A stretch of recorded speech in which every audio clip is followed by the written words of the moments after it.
The air inside Transcontinental Airways Flight 627 from New York to San Francisco was already thick with the familiar cocktail of recycled oxygen and quiet desperation. For one man, Richard Thornton, it was the final irritating hurdle before closing an $850 million deal that would cement his legacy. For another, Elijah Reynolds, it was supposed to be a simple commute home. A clash was inevitable, sparked by nothing more than a shared overhead bin. But this wasn't just a squabble over luggage space. It was a collision of worlds that would end with a single venomous phrase spat out for the entire cabin to hear, "Get off this plane." What no one knew, least of all the man in the $1,000 suit, was that the quiet man in the simple vacation shirt he had just tried to humiliate was the only person who could get them off the ground. The boarding process for TCA Flight 627 was a masterclass in controlled chaos, a river of humanity flowing down a narrow metal tube. Business travelers, their faces etched with the grim determination of 1,000 Monday mornings, jostled for position against families whose vacation cheer was already fraying at the edges. In the midst of this sluggish current sat Elijah Reynolds, comfortably settled in his aisle seat, 14C. He was a man who wore stillness like a well-tailored coat. Dressed in a muted navy blue polo and comfortable slacks, he could have been anyone, a tourist heading west for some sun, a father going to visit his kids. He had placed his single regulation-sized rollerboard neatly into the overhead bin above him, a maneuver executed with the practiced economy of a frequent flyer. His work was done, and now he was simply a passenger looking forward to getting home. At 42, Elijah carried himself with the quiet dignity of a man who had long ago learned that in certain spaces, his 6'2" frame and dark skin meant he needed to move differently, more deliberately, less threateningly. He reached into his personal bag and pulled out a well-worn copy of Advanced Principles of Aeronautical Engineering. Even after 20 years as a pilot, he never stopped studying his craft. As passengers continued boarding, filling the narrow center aisle with the shuffle of feet and the rustling of jackets, Elijah opened to a dog-eared page and disappeared into a world of lift coefficients and airfoil designs. For a few precious minutes, he was just a man reading a book, anonymous and unbothered. That peace was about to be shattered. "No, listen to me. The Nakamura meeting is non-negotiable. I don't care what their team says this merger is happening tomorrow, or the whole deal collapses." The voice cut through the ambient noise of the cabin like a serrated knife, loud, sharp, and intentionally painful.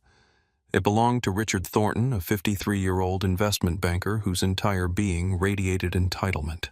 From his meticulously styled silver hair to his Italian leather shoes, everything about him screamed success and the unwavering belief that the world operated according to his timetable.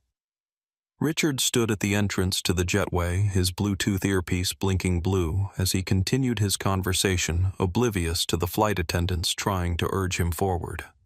His charcoal Armani suit was impeccably tailored to his tall frame, with not a wrinkle to be found despite the long day. In one hand, he clutched an oversized leather briefcase that looked both expensive and overstuffed. In the other, he held a smartphone like a weapon. 850 million, Parker. That's what's on the line. $850 million that evaporates if I'm not in that room tomorrow morning. He paused, listening to the voice on the other end.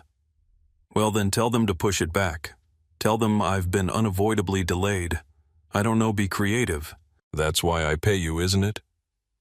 A flight attendant gently touched his elbow, gesturing toward the plane. Richard covered his earpiece and shot her an irritated look. Yes, I'm boarding," he snapped before returning to his call. "Parker, I have to go. Just fix it. Remember, Nakamura Technologies doesn't walk away from this table, not after we've come this far." He finally ended the call as he entered the aircraft, his eyes quickly scanning his boarding pass. First class was full, a fact that had put him in a foul mood from the moment he'd arrived at the gate. He was Richard Thornton, for God's sake. He spent over $100,000 a year on airfare. He should never have to sit in the main cabin rubbing elbows with regular people. The merger with Nakamura was the culmination of 18 months of delicate negotiations. If successful, it would be the crown jewel in Richard's already impressive career, the kind of deal that made the front page of the Wall Street Journal and secured a legacy. The pressure was immense. The Japanese executives were notoriously punctual and unforgiving of delays. Everything had to go perfectly. Richard moved down the aisle, his expression darkening as he approached his row, the passengers ahead of him moving too slowly for his liking. "Excuse me," he said sharply to an elderly woman fumbling with her bag. "Some of us have places to be." The woman shrank back, allowing him to push past her, his briefcase bumping against seats as he went. By the time Richard reached row 15, a thin sheen of sweat had formed on his brow and his jaw was set in a rigid line. He glanced up at the overhead bin, already seeing it was going to be a problem. Richard stared at the overhead bin above row 14, his irritation spiking. Inside was a modest carry-on navy blue with a small Transcontinental Airways luggage tag. It wasn't taking up the entire space, but it was certainly occupying the prime position, leaving awkward gaps on either side too small for his leather briefcase.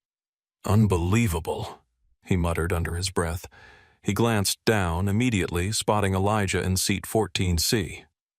Something in Richard's brain made an instant unconscious calculation, the kind of rapid biased assessment that happens 1,000 times a day below the level of awareness. He saw a black man in casual clothes reading a technical manual and immediately categorized him not important, not worth full consideration, not someone whose space needed to be respected.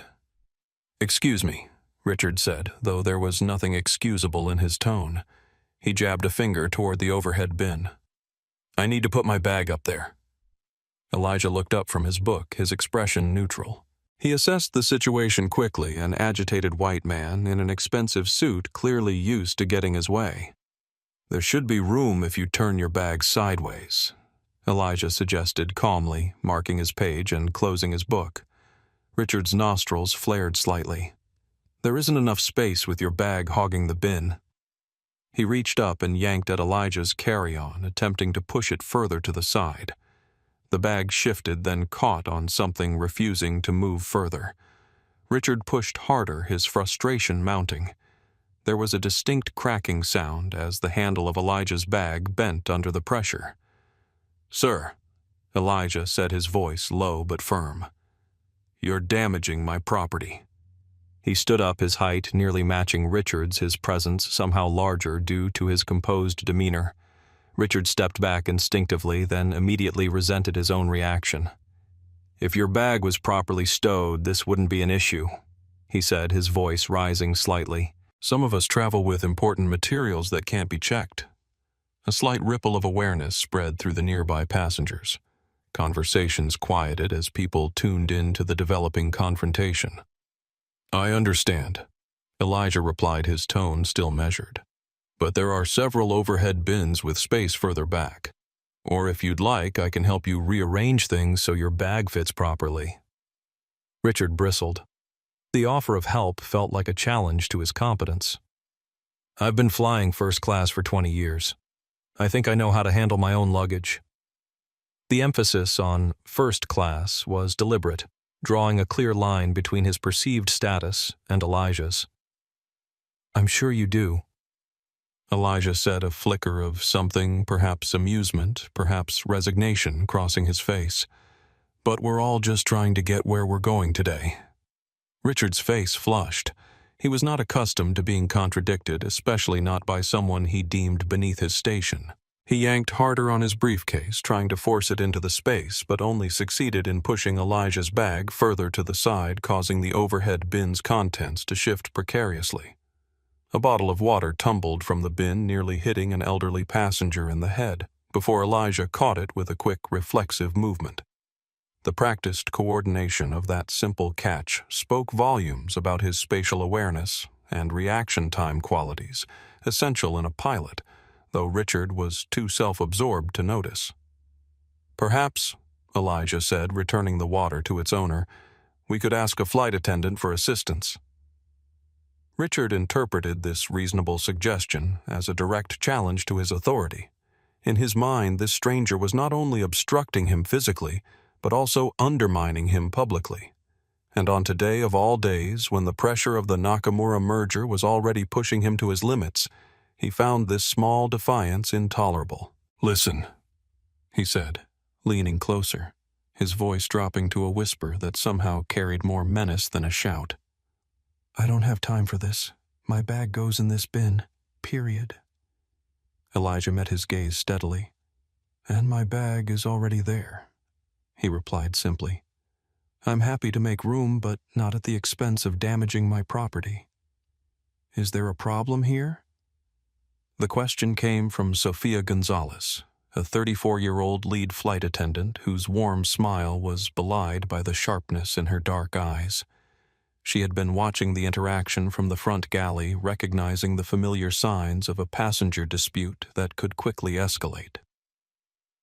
"Yes, there's a problem," Richard said before Elijah could respond.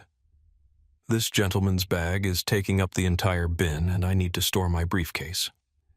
Sophia glanced up at the overhead bin, then at Elijah's modest carry-on, then at Richard's oversized leather briefcase, which was clearly pushing the limits of acceptable carry-on dimensions. "Sir, there appears to be room if we adjust things slightly," she said diplomatically. "Or there's plenty of space in the bins toward the back of the aircraft." Richard's jaw tightened. "I'm sitting right here," he said, gesturing to his seat in row 15. "My bag should be above my seat. That's how it works." "Actually," Sophia replied, maintaining her professional tone, "the overhead bins are shared space for all passengers. They're first come, first served." Richard's face darkened. He was not a man accustomed to being contradicted once, let alone twice in the span of minutes. "Do you know how much I pay to fly with this airline every year?" he demanded, his voice rising. "Enough that I shouldn't have to trek to the back of the plane to get my belongings." A few rows back, Meredith Palmer, a 26-year-old freelance journalist with sharp green eyes and a keen sense for a story, discreetly pulled out her phone. Something in her reporter's instinct told her this confrontation was worth documenting. She began recording, keeping the phone partially hidden behind the seat in front of her. Sophia maintained her composure. "Sir, I understand your frustration. Let's see if we can find a solution that works for everyone." Elijah stood quietly, his expression neutral, but attentive. He had been in similar situations before, the focus of someone's displaced anger, the recipient of thinly veiled contempt. Over the years, he had learned that the best response was often measured calm. "I'm happy to adjust my bag," he offered. "But as I mentioned to the gentleman, his briefcase might fit better if turned sideways." "I don't need instructions on how to stow luggage," Richard snapped. Then, turning to Sophia, "Can't you just have him check his bag? Clearly mine is more important." Several passengers nearby exchanged uncomfortable glances. A middle-aged woman in row 13 frowned openly at Richard. An elderly man pretended to be absorbed in the safety card while listening intently. "Sir," Sophia said, her smile now firmly fixed in place, "all passenger belongings are equally important to us. But if your briefcase won't fit properly in this bin, I'll need to check it." Richard's face flushed with anger. "Absolutely not. There are sensitive documents in here worth millions of dollars." "Then perhaps we can find space in another bin," Sophia suggested. "Or," Richard countered, his voice dropping to a dangerous whisper as he leaned toward Elijah, "he can move his bag. I'm in 15A. He's in 14C. His bag shouldn't even be above my seat." The territorial claim was factually incorrect. Elijah's bag was above row 14, not 15, but Richard was beyond such distinctions now. In his mind, he had established a narrative this man was taking up space that rightfully belonged to him. Elijah remained still, his gaze steady. Years of training as a pilot had taught him to stay calm during turbulence, both literal and figurative. But beneath his composed exterior, a familiar weariness settled in his chest. This wasn't his first encounter with entitlement laced with prejudice, and it wouldn't be his last. "Sir," Sophia said to Richard, her patience clearly thinning, "I'll help you find space for your briefcase. There are several open bins just a few rows back." Richard's grip tightened on his briefcase. "No, I'm not moving. He is." The atmosphere in the cabin had grown tense.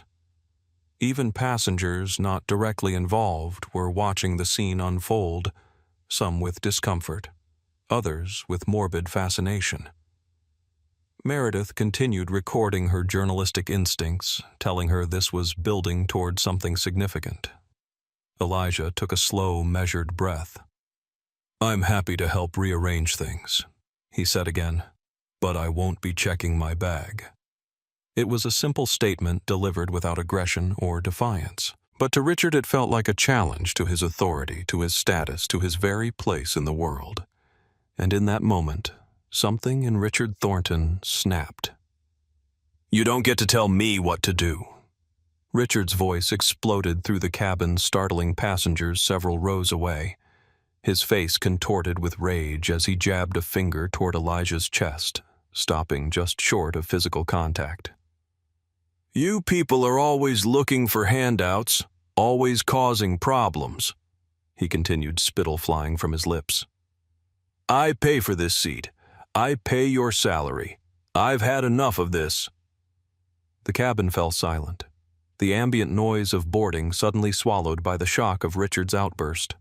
Every eye turned to the confrontation unfolding in row 14. "If you don't like it—" Richard's voice dropped to a venomous hiss, each word distinct and deliberate. "Then get off this plane. Just get off. Go on. Get out of here." The words hung in the air like physical objects, ugly and sharp.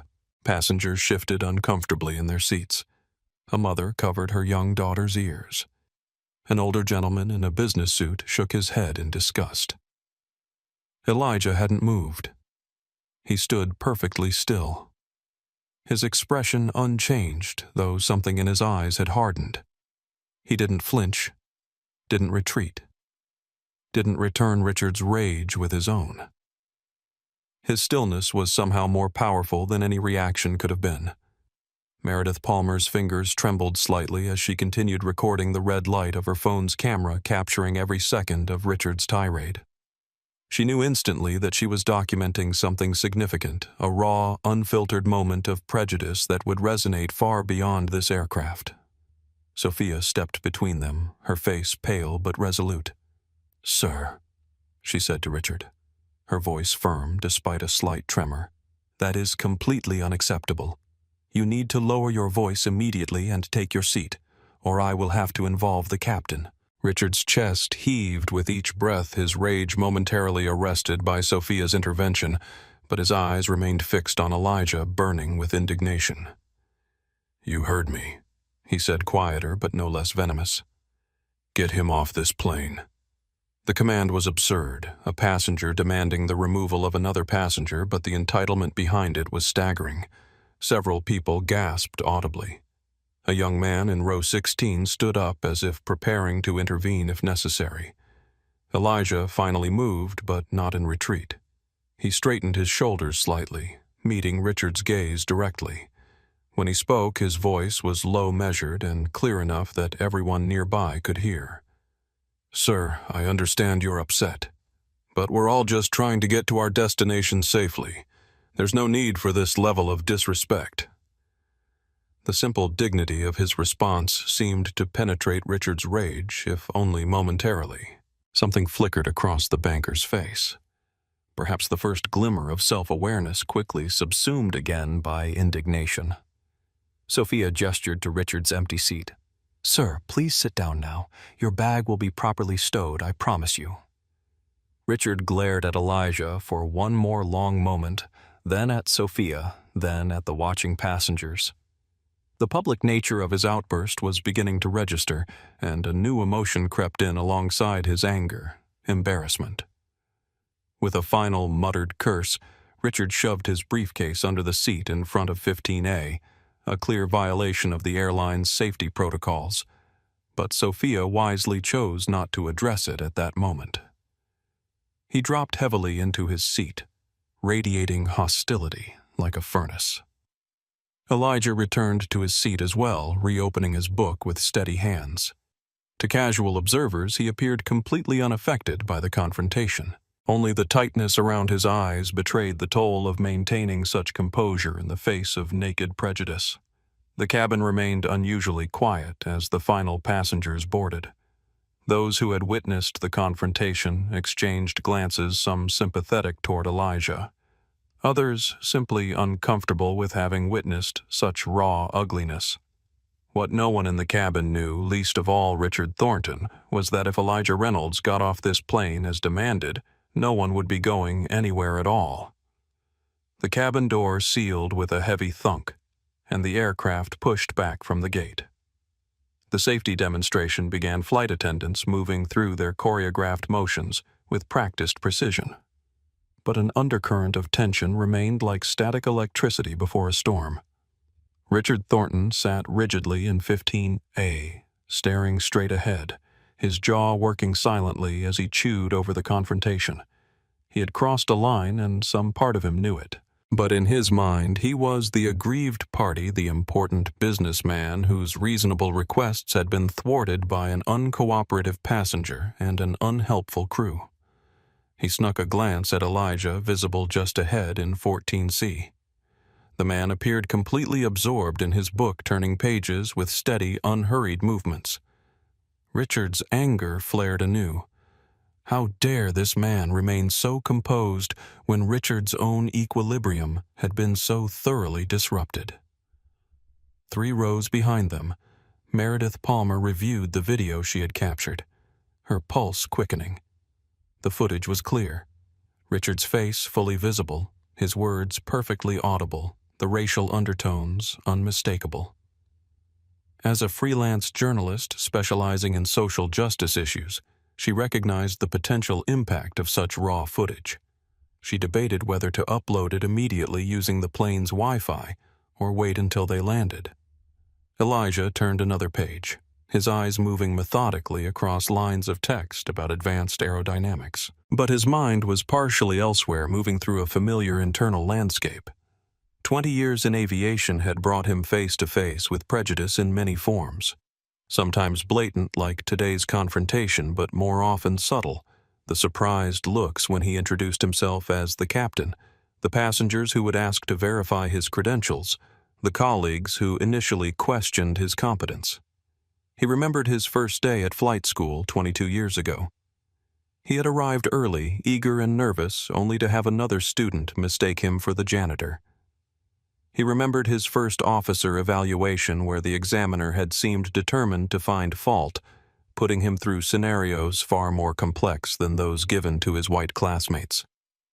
He remembered countless small cuts, each one individually insignificant, collectively forming a map of scars only visible to those who carried similar marks. Yet he had persevered. Not just succeeded, but excelled. At 42, he was now one of Transcontinental's most respected pilots, a senior captain and check airman who trained and evaluated other pilots. He had logged over 15,000 flight hours, mastered every aircraft in the fleet, and earned the quiet respect of his colleagues through consistent professionalism and exceptional skill. All of that history, the struggles and triumphs, had taught him to pick his battles carefully. Today's confrontation with Richard was not worth escalating. Elijah had weathered worse storms and would likely face others in the future. What mattered was maintaining his dignity and focusing on what was important. The engine spooled up with a familiar whine, and the aircraft began taxiing toward the runway. Sophia moved through the cabin, performing final checks. She paused briefly near Elijah, offering a small, apologetic smile. He nodded in acknowledgement, a silent exchange between professionals who understood that difficult passengers were an occupational hazard. As the plane continued its slow journey toward the runway, no one suspected that their departure was about to be interrupted by a different kind of turbulence entirely. The aircraft had just turned onto the taxiway when the engines, which had been building to their usual powerful chorus, suddenly wound down to a whisper. The forward momentum stopped, and the plane sat motionless on the tarmac. A ripple of confusion moved through the cabin. Frequent flyers exchanged knowing glances. Delays were common enough, but an aborted taxi was less typical. Richard Thornton checked his watch impatiently, calculating the shrinking buffer between his arrival time and his morning meeting with Nakamura Technologies. The overhead speaker crackled to life, and a steady, reassuring baritone voice filled the cabin. "Folks, this is Captain Thomas Wilson speaking from the flight deck. Apologies for the interruption to our taxi. We seem to have a little warning light that's decided to make an appearance up here. It's most likely nothing serious. These modern aircraft are designed with multiple redundant systems and are very cautious about reporting even minor discrepancies." The captain's voice carried the practiced calm of a man with decades of experience designed to reassure anxious passengers. "We're going to run some quick diagnostics while we're out here. Shouldn't take more than a few minutes. We'll keep you updated on our progress. Thank you for your patience." The announcement ended, leaving a chorus of sighs and murmurs in its wake. Passengers reached for phones, adjusting expectations, sending quick messages about potential delays. "Unbelievable," Richard muttered loud enough for those nearby to hear. "A billion-dollar airline that can't even get a plane off the ground." Elijah's eyes flickered briefly from his book at the mention of the warning light. As a pilot, he knew that what Captain Wilson had described could range from a minor sensor glitch to something more significant. The professional part of his brain automatically began cataloging possibilities, procedures, protocols. Minutes ticked by. 5 became 10. 10 stretched to 15. The cabin grew warmer, stuffier. The initial optimism curdled into resignation. Flight attendants moved through the aisles, offering water and reassurances. After 25 minutes, the captain's voice returned, this time with a more noticeable strain beneath the professional calm. "Ladies and gentlemen, this is Captain Wilson again. I'm afraid our little warning light is being a bit more stubborn than we anticipated. As a precaution, we're going to return to the gate so our maintenance team can take a closer look. I sincerely apologize for this inconvenience. The safety of our passengers and crew is always our top priority. We'll get you on your way to San Francisco just as soon as we can." A collective groan rose from the passengers. A businessman in a rumpled suit slammed his laptop shut. A young mother tried to distract her increasingly restless toddler. Richard Thornton's face flushed with anger, his knuckles whitening as he gripped the armrests. The aircraft began a slow turn, heading back toward the terminal. As they taxied, Richard leaned forward deliberately, making eye contact with Elijah. "This is just perfect," he said, his voice dripping with sarcasm.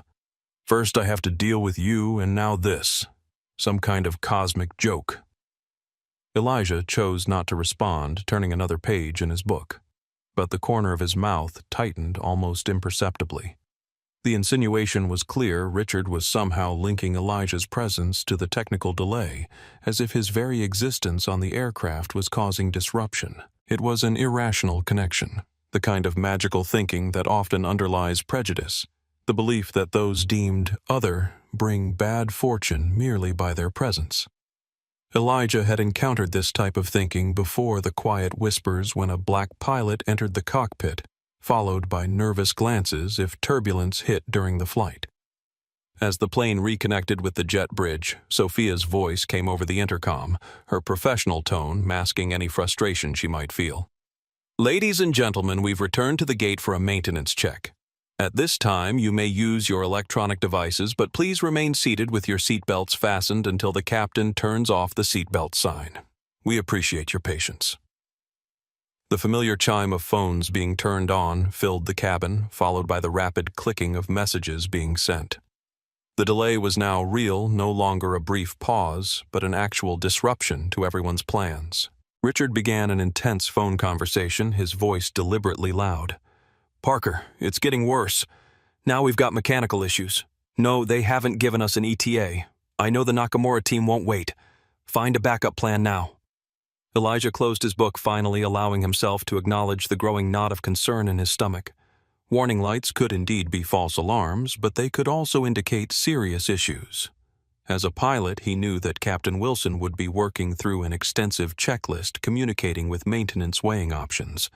Whatever was happening in the cockpit, it was clear that this delay was just beginning. 45 minutes after returning to the gate, the cabin had transformed from a vessel of mild frustration to a pressure cooker of anxiety and irritation.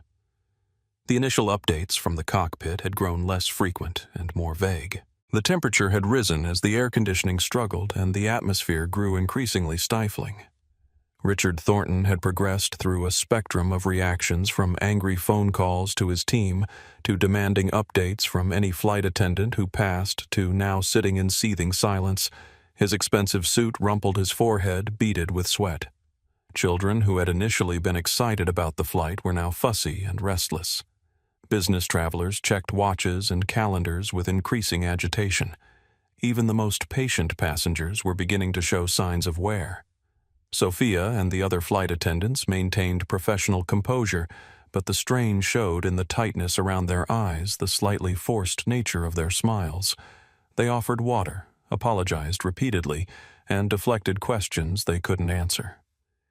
Elijah had put away his book, his attention now fully on the situation at hand. His trained ear picked up subtle cues, the periodic opening and closing of the cockpit door, the hushed conversations between crew members, the arrival of ground personnel who moved with urgent purpose. Something more serious than a routine warning light was unfolding. The cabin door suddenly opened, drawing all eyes forward. A woman in a Transcontinental Airways uniform stepped aboard, her expression grave. Daniela Vasquez, the gate agent, conferred briefly with Sophia before moving to the front of the cabin and clearing her throat. "Ladies and gentlemen, your attention, please." The cabin fell silent, all eyes fixed on Daniela, hungry for information. "I apologize sincerely for the ongoing delay." She began, her voice tight with stress. "I'm here to provide an update on our situation. Unfortunately, Captain Wilson has become suddenly and acutely unwell and is medically unable to command the aircraft." Gasps and murmurs rippled through the cabin. A medical emergency involving the captain was far more serious than a mechanical issue. "For his privacy, we won't be sharing specific details," Daniela continued, "but I want to assure you he is receiving proper medical attention." Elijah straightened in his seat, his pilot's instincts fully engaged now. A captain becoming incapacitated during pre-flight was rare but not unheard of. The standard procedure would be to call in a replacement captain, but he already suspected where this was heading. "The challenge we're facing," Daniela went on, confirming his thoughts, "is that FAA regulations are very specific. We currently do not have a reserve captain at JFK rated for the A321 available to take over on such short notice." The implications of this statement landed heavily in the cabin. No captain meant no flight. Period.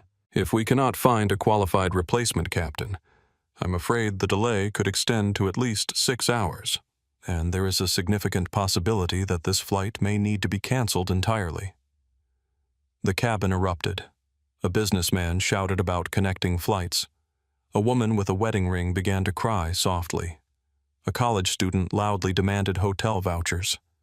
The ordered reality of air travel, the expectation that you will depart and arrive as scheduled, was disintegrating before their eyes. Richard Thornton stood up abruptly, his face contorted with rage and panic. "Cancel 6 hours. This is completely unacceptable. I have an $850 million merger meeting tomorrow morning.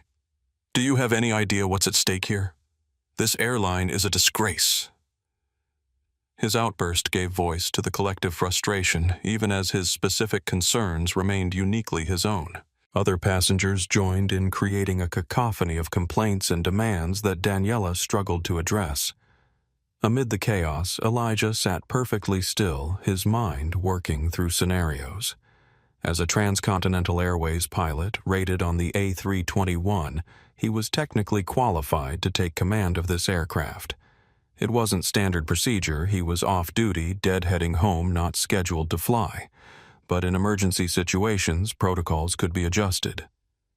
He weighed his options carefully. He could identify himself, now offer his services. But after the confrontation with Richard, would that create additional complications? Would it seem like he was seeking some form of vindication that wasn't his motivation at all? But perceptions mattered. Daniela raised her hands, trying to restore order. "Please, everyone. I understand your frustration. We're exploring all possible options." As if on cue, First Officer Nathan Cooper emerged from the cockpit, still in his uniform with 3 stripes on his shoulders, his face drawn with concern. He conferred briefly with Daniela, looking at a tablet she handed him. Elijah watched this exchange with growing certainty about what was happening. They would be checking the passenger manifest against the employee database, looking for a miracle, a qualified pilot hiding in plain sight among the passengers. Daniela's expression shifted subtly as she read something on the tablet. She looked up, scanning the cabin with new purpose, hope kindling in her eyes. "Ladies and gentlemen," she announced, her voice cutting through the noise, "we may have a solution. Our team has identified that there might be a qualified Transcontinental Airways pilot currently on board as a passenger." The cabin quieted passengers, exchanging surprised looks. It sounded like something from a movie, a pilot emerging from the passengers to save the day. Daniela consulted this tablet again, then raised her head. "Is there a passenger by the name of Elijah Reynolds on this aircraft?" Time seemed to freeze. Every head in the cabin swiveled, searching for the person who might rescue their travel plans from disaster. Richard Thornton looked around, with everyone else momentarily distracted from his rage by this unexpected development. In seat 14C, Elijah Reynolds slowly closed his book, the corner of his mouth twitching slightly at the cosmic irony of the situation. He raised his hand. "I'm Elijah Reynolds," he said, his voice quiet but clear. And in that moment, the universe delivered its punchline. "Mr. Reynolds." Daniela's voice held a mixture of relief and skepticism as she peered down the aisle at Elijah. The cabin had gone completely silent, all eyes fixed on the man in the navy polo shirt who had just identified himself. "Could you please come to the front of the aircraft?" she requested, her tone professionally neutral. "And if you have identification with you, that would be helpful." Elijah nodded, unbuckled his seatbelt, and stood. As he moved into the aisle, his presence seemed to change. There was a subtle shift in his posture, a straightening of his shoulders, a lift of his chin. He wasn't just a passenger anymore. He was a pilot responding to a situation. Richard Thornton stared in confusion as Elijah passed his row. His brain struggled to process what was happening. This man, the same man he had berated, insulted, and ordered off the plane, was now being summoned to the front. But why Elijah made his way forward, feeling the weight of every gaze in the cabin? He had never sought the spotlight. Like many pilots, he preferred the focused environment of the cockpit to the social complexities of the cabin. But now he stood at the center of an unfolding drama, fully aware of the irony of his position. At the front of the aircraft, First Officer Nathan Cooper waited alongside Daniela and Sophia. At 36, Cooper was lean and alert, with the carefully maintained appearance of a professional aviator. His expression was a mixture of hope and wariness as Elijah approached. "Mr. Reynolds," Daniela began formally, "according to our records, you are a Transcontinental Airways employee. Is that correct?" "Yes, that's correct," Elijah replied evenly. "Could I see some identification, please?" Elijah reached into his pocket and produced his wallet.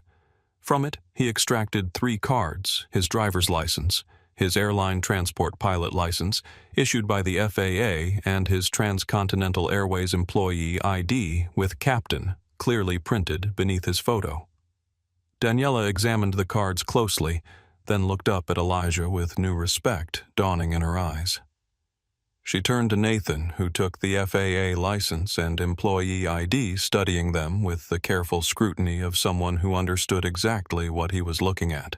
"Captain Reynolds," Nathan said the title in acknowledgement of Elijah's rank. "You're rated on the A321. Yes, I've logged over 4,000 hours on the A321 family. I'm also a check airman for the fleet." The term designating a pilot who trains and evaluates other pilots carried significant weight in aviation circles. Nathan's eyebrows rose slightly. Elijah wasn't just any pilot. He was among the airline's most experienced and trusted. Daniela spoke into her radio, stepping slightly away for privacy. "Operations, this is Gate 34. I have Captain Elijah Reynolds, employee ID 7892, requesting verification of active status and A3221 type rating." She paused, listening to the response. "Yes, he's a passenger on Flight 627. Yes, we're confirming now. Stand by." Throughout the cabin, passengers craned their necks, trying to catch glimpses of the exchange happening at the front. The tension that had filled the aircraft minutes ago was transforming into something else, a cautious collective hope. In row 15, Richard Thornton sat motionless, his mind racing to catch up with events. The man he had confronted was being addressed as Captain. The implications began to dawn on him, bringing with them a cold, creeping dread. Meredith Palmer watched the scene unfold with journalistic intensity, mentally composing the story that was taking shape before her eyes. The narrative arc was too perfect to be fiction. A bigoted passenger demands that a black man get off a plane only to discover that the same man is the pilot who could save the day. It was poetic justice incarnate. Daniela's radio crackled with a response. She listened intently, nodding. "Understood. Thank you." She turned back to the group, a genuine smile breaking through her professional facade. "Captain Reynolds Operations has confirmed your credentials. You are current on the A321 with all qualifications up to date. Your last simulator check was completed 3 weeks ago with an excellent rating." She turned to Nathan. "First Officer Cooper, are you comfortable proceeding with Captain Reynolds assuming command of this flight?" Nathan looked at Elijah with appraising eyes. The relationship between a captain and first officer required absolute trust. They were about to put their lives and the lives of everyone on board in each other's hands. "I'd like a moment to speak with Captain Reynolds first," Nathan replied professionally. "Of course," Daniela agreed. "In the meantime, I'll inform the passengers." She stepped forward into the cabin, addressing the waiting crowd. "Ladies and gentlemen, I have some positive news to share. We have confirmed that Captain Elijah Reynolds, a highly qualified Transcontinental Airways pilot, is on board as a passenger. He is fully certified and current on this aircraft type. After some final verifications, he may be able to take command of this flight to San Francisco." A wave of relief washed through the cabin, manifesting as scattered applause and excited murmurs. The crushing uncertainty of moments ago gave way to renewed hope. Faces that had been drawn with frustration now brightened. All except one. Richard Thornton sat frozen in his seat, the blood draining from his face as the full implications crashed over him. The man he had berated, the man he had ordered off the plane, the man he had deemed unworthy of basic respect, was a captain. Not just any captain, but potentially the only person who could salvage his crucial meeting with Nakamura Technologies. The universe, it seemed, had a devastating sense of humor. "Captain Elijah Reynolds," Daniela's voice announced clearly over the PA system, "has been confirmed by our operations center as fully qualified to command this aircraft. He has graciously agreed to take over as captain for this flight to San Francisco. On behalf of Transcontinental Airways, I want to express our gratitude to Captain Reynolds and our appreciation for your continued patience." A spontaneous round of applause erupted throughout the cabin. Passengers who had been on the verge of demanding refunds and hotel vouchers now smiled with relief. The atmosphere transformed from one of frustrated resignation to cautious optimism. All eyes were drawn to the front of the aircraft, where Elijah stood still in his casual clothes, acknowledging the applause with a modest nod.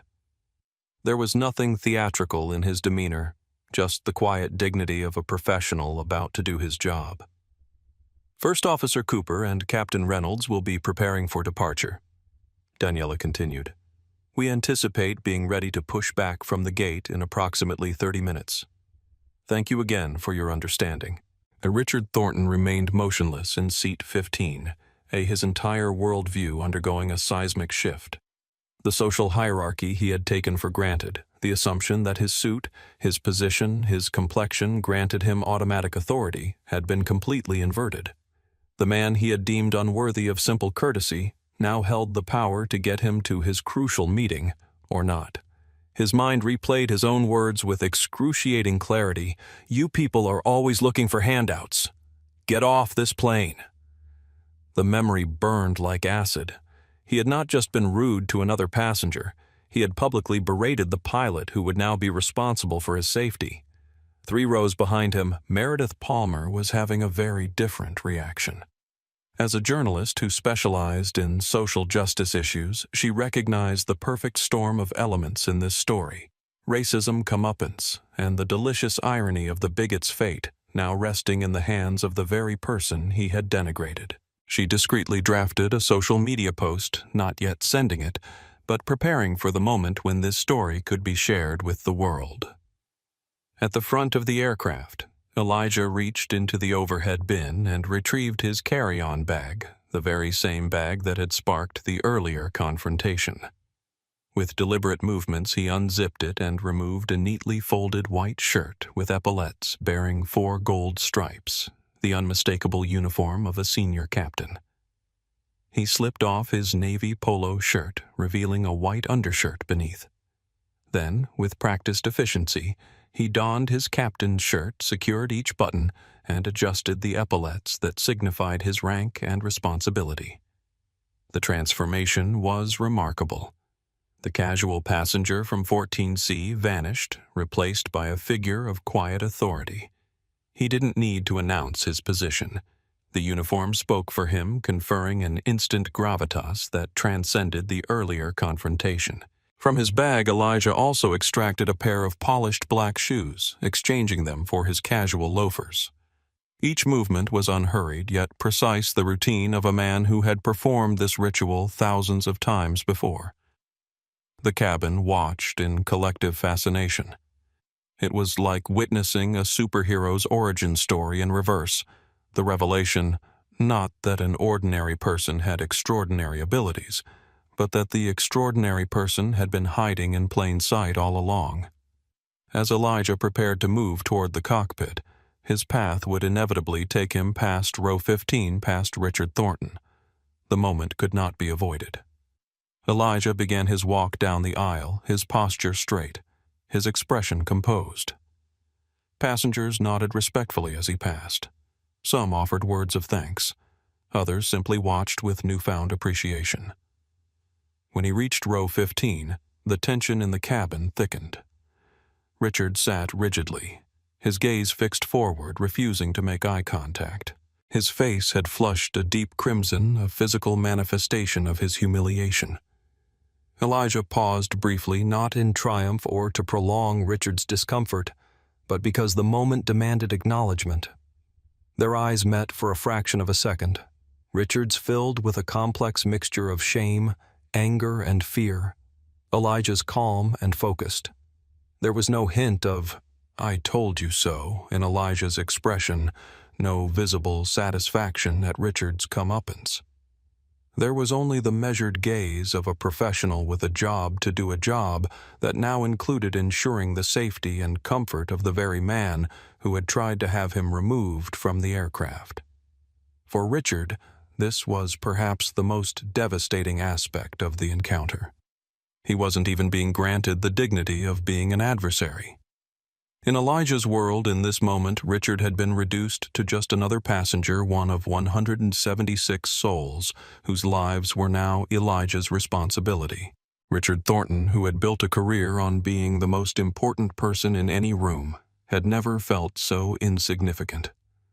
Elijah continued his walk to the front of the cabin. Several passengers nodded in approval. An elderly woman reached out to briefly touch his arm in gratitude. A young girl watched wide-eyed, perhaps seeing for the first time that pilots didn't all look the same. At the cockpit door, Elijah turned to Sophia with a small professional smile. "Let's get these people to San Francisco," he said simply. Sophia, her eyes reflecting both relief and newfound respect, replied, "Yes, Captain." The cockpit door closed behind him with a solid click. For the passengers, that sound represented hope, the promise that their journeys would continue after all. For Richard Thornton, it was the sound of a door closing on his old certainties, leaving him alone with the consequences of his actions. The plane hadn't even left the ground, but Richard was already in free fall. The cockpit of the A321 was a sanctuary of technology and order, a stark contrast to the emotional turbulence of the cabin. The space was compact but efficiently designed, with screens displaying a wealth of information about the aircraft's systems, switches, and buttons arranged in logical patterns, and 2 leather seats positioned before the control yokes. Elijah stepped into this familiar environment with a sense of homecoming. This was his domain, a space where his authority was defined not by appearance or perception, but by knowledge, skill, and certification. Here, the superficial judgments that had plagued him throughout his life held no relevance. Physics didn't care about race. The sky had no bias. First Officer Nathan Cooper was already seated in the right-hand chair, running through preliminary checks. He looked up as Elijah entered, his expression a mixture of professional courtesy and natural wariness. It wasn't every day that a passenger transformed into your captain. "Captain Reynolds." Nathan greeted him, formally standing briefly to shake Elijah's hand. "Thanks for stepping in. We're in a bit of a situation here." "How's Captain Wilson?" Elijah asked, his first concern for his colleague. "Medics think it might be his heart. They've taken him to Mount Sinai. His wife is meeting him there." Nathan's voice carried genuine concern. In the close-knit community of pilots, such incidents were reminders of their shared vulnerabilities. Elijah nodded solemnly. "I hope he pulls through. He's a good pilot." "One of the best," Nathan agreed. He hesitated, then addressed the elephant in the room. "I heard there was some unpleasantness in the cabin earlier, with a passenger." Elijah's expression remained neutral. "Nothing that affects our job now," he replied simply. Nathan studied him for a moment, then nodded with newfound respect. It was the response of a consummate professional, acknowledging the incident without allowing it to bleed into their current responsibilities. "Well," Nathan said, returning to business, "we've got the warning light on the bleed air system for Engine 2. Maintenance ran diagnostics, said it's likely a sensor issue. They've cleared us to fly, but Captain Wilson felt a vibration during the initial spool-up that concerned him. That's when he—" Nathan made a vague gesture indicating Wilson's medical episode. Elijah settled into the captain's seat, the left-hand chair that would be his command post for the next 5 hours. His hands moved automatically, adjusting the seat to his preferences, checking that the controls were within comfortable reach. "Let's start fresh," he decided. "Full pre-flight checklist, complete systems review. I want to understand exactly what we're dealing with before we push back." "Yes, sir," Nathan replied, the formality coming naturally now. He handed Elijah the aircraft's logbook containing the maintenance history and recent sign-offs. Elijah reviewed the documentation carefully, his focus absolute. The outside world, the confrontation with Richard, the eyes of the passengers, the pressure of the delay, all faded into the background. There was only the aircraft, the protocols, and the responsibility of command. For the next 20 minutes, Elijah and Nathan worked through the extensive pre-flight procedures. They communicated in the precise, abbreviated language of aviation professionals, a series of calls and responses, checks and confirmations. Elijah's fingers moved across the instrument panels with practiced familiarity, testing systems, verifying readings, ensuring everything was in order. Outside in the cabin, the passengers waited with renewed patience.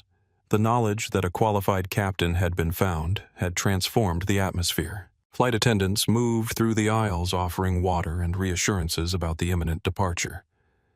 In row 15, Richard Thornton sat in uncharacteristic silence, his earlier bravado replaced by a simmering mixture of embarrassment and dread.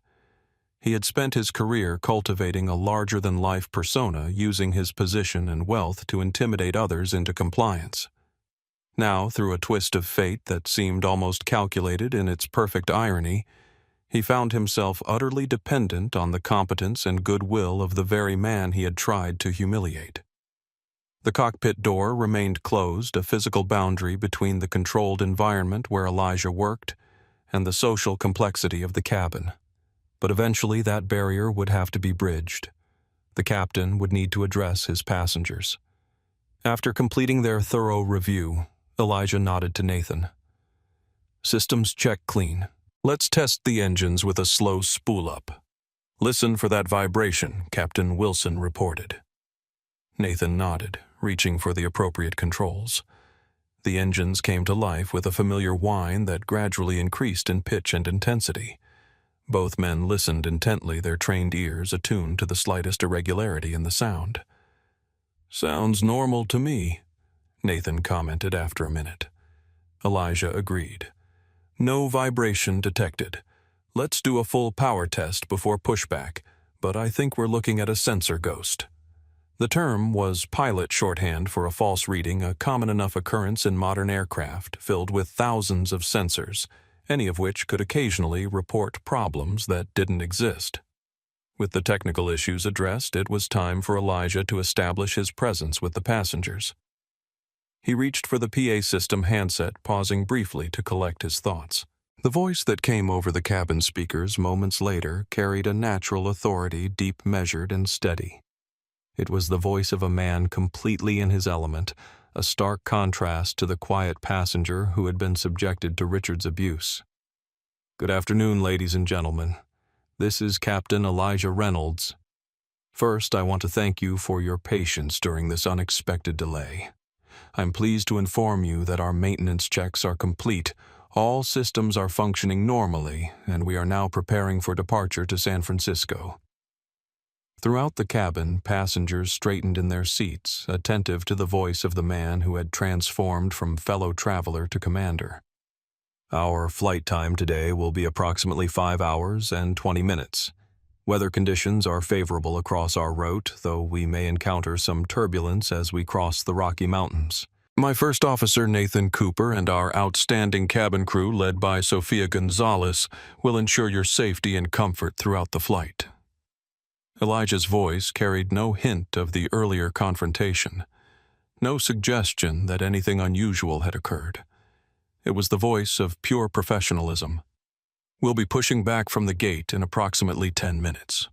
Please make sure your seat belts are fastened, your tray tables are stowed, and your seats are in the upright position. Thank you for choosing Transcontinental Airways.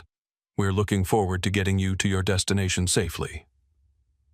The announcement concluded, leaving a ripple of relieved murmurs throughout the cabin. The long delay would soon be over. Their journeys would continue, and the temporary crisis had been averted. For most passengers, Captain Reynolds was now a minor hero, the right person in the right place at the right time. But for Richard Thornton, the voice over the speakers was a haunting reminder of his own spectacular misjudgment. As the ground crew prepared for pushback, the aircraft hummed with renewed purpose. In the cockpit, Elijah and Nathan completed their final preparations with practiced efficiency. In the cabin, passengers settled in for the long-awaited departure. The journey that had been interrupted by prejudice would now continue under the command of its target, a cosmic realignment that felt to many witnessing it like justice in its purest form. The transition from gate to sky had been seamless. Under Elijah's guidance, the A321 climbed steadily through layers of clouds, its movements precise and controlled. In the cockpit, the atmosphere was one of focused calm, a stark contrast to the earlier tension in the cabin. Nathan Cooper settled into the rhythm of the flight, performing his first officer duties with professional efficiency. Though he and Elijah had never flown together before, they had quickly established the kind of working rapport essential to cockpit operations. Nathan had initially been wary taking command from a passenger was unprecedented in his experience, but Elijah's evident expertise had quickly dispelled any doubts. San Francisco weather update is showing clear skies visibility unlimited, Nathan reported, reviewing the latest meteorological data. Ground temperature 68 degrees, wind 280 at 10 knots. Elijah acknowledged the information with a nod. Perfect landing conditions, a welcome prospect after the day's complications. He made a minor adjustment to their altitude, then checked the fuel consumption readings. Everything was nominal. "How long have you been with Transcontinental?" Nathan asked during a lull in operational communications. 17 years as a pilot, Elijah replied. "Started as a first officer on regional routes, worked my way up to the A321 fleet about 8 years ago. Made Czech airman 3 years back." Nathan nodded appreciatively. Czech airmen were the elite of airline pilots, those trusted to evaluate and train other pilots.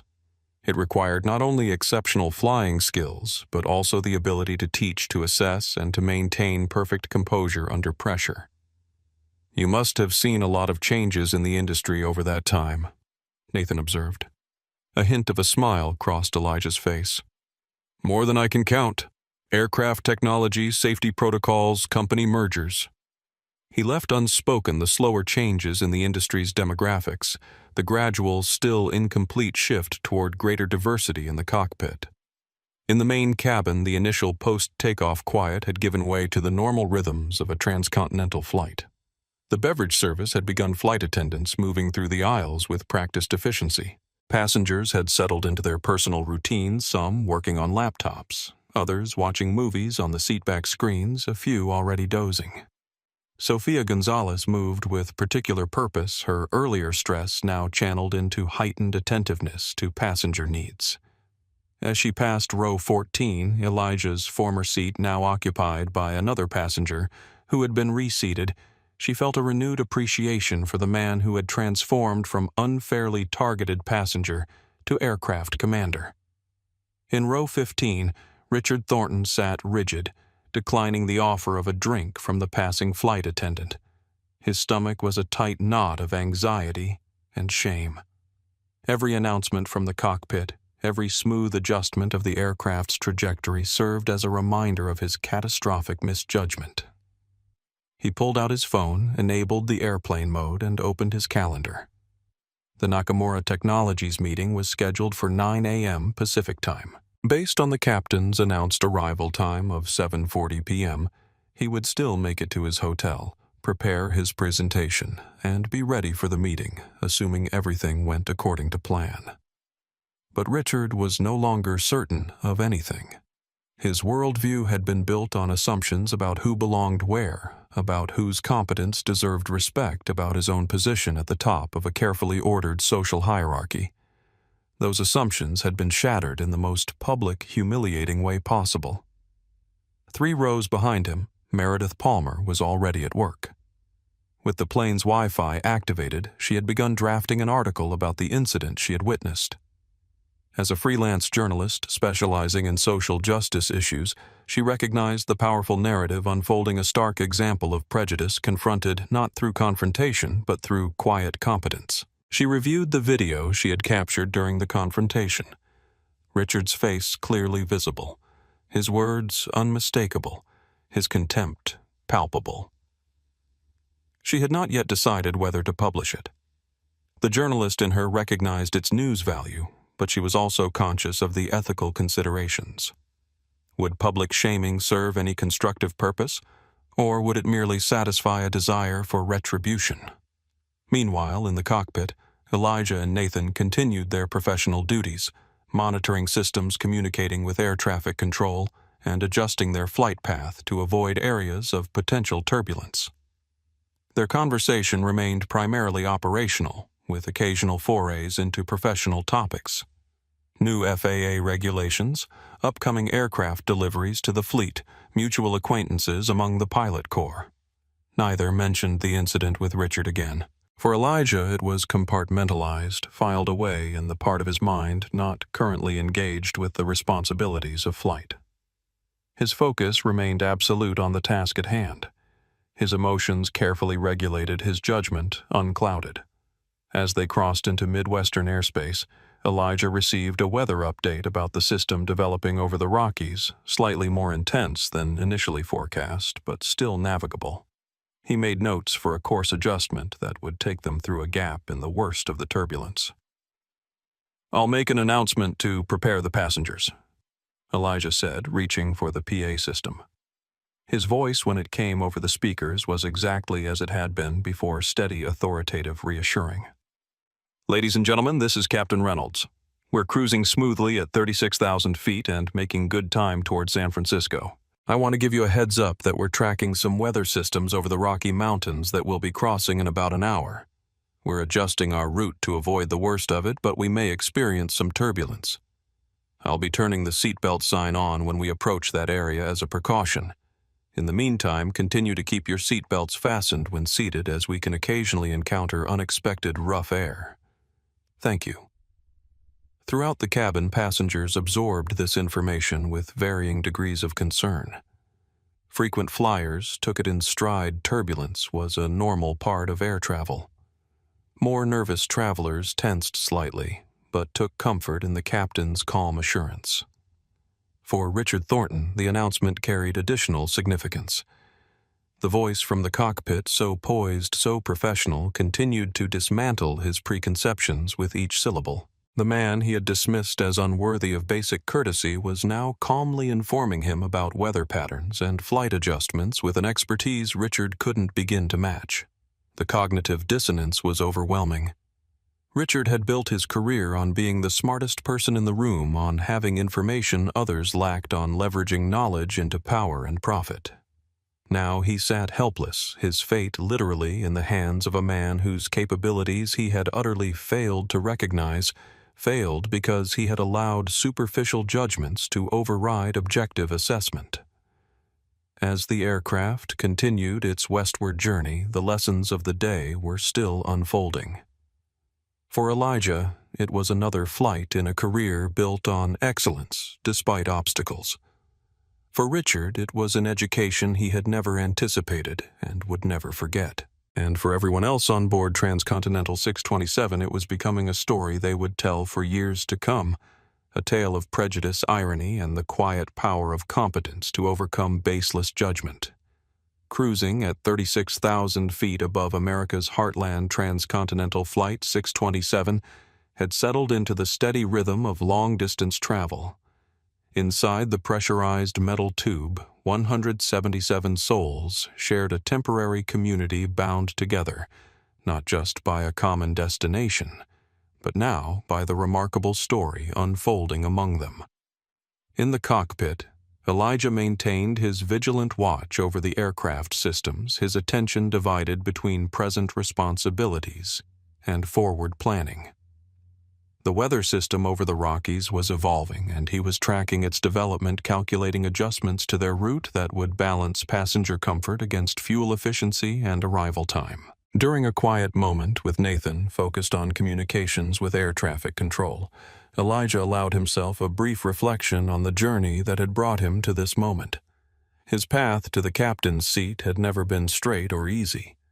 Growing up in Oakland, California, he had been captivated by flight at age 10 when a school field trip took him to the local airport. Watching the massive machines defy gravity, he had been struck by a simple, powerful thought. If you could fly one of those, you could go anywhere, see everything rise above limitations. But even as a child, he had understood that becoming a pilot would mean confronting barriers beyond the ordinary challenges of technical mastery and certification. At each step flight, school initial employment advancement to larger aircraft, he had encountered the subtle and not-so-subtle forces of bias. Sometimes it manifested as lower expectations. "You fly pretty well for a..." And sometimes as higher hurdles. "We just need to be extra sure you're qualified."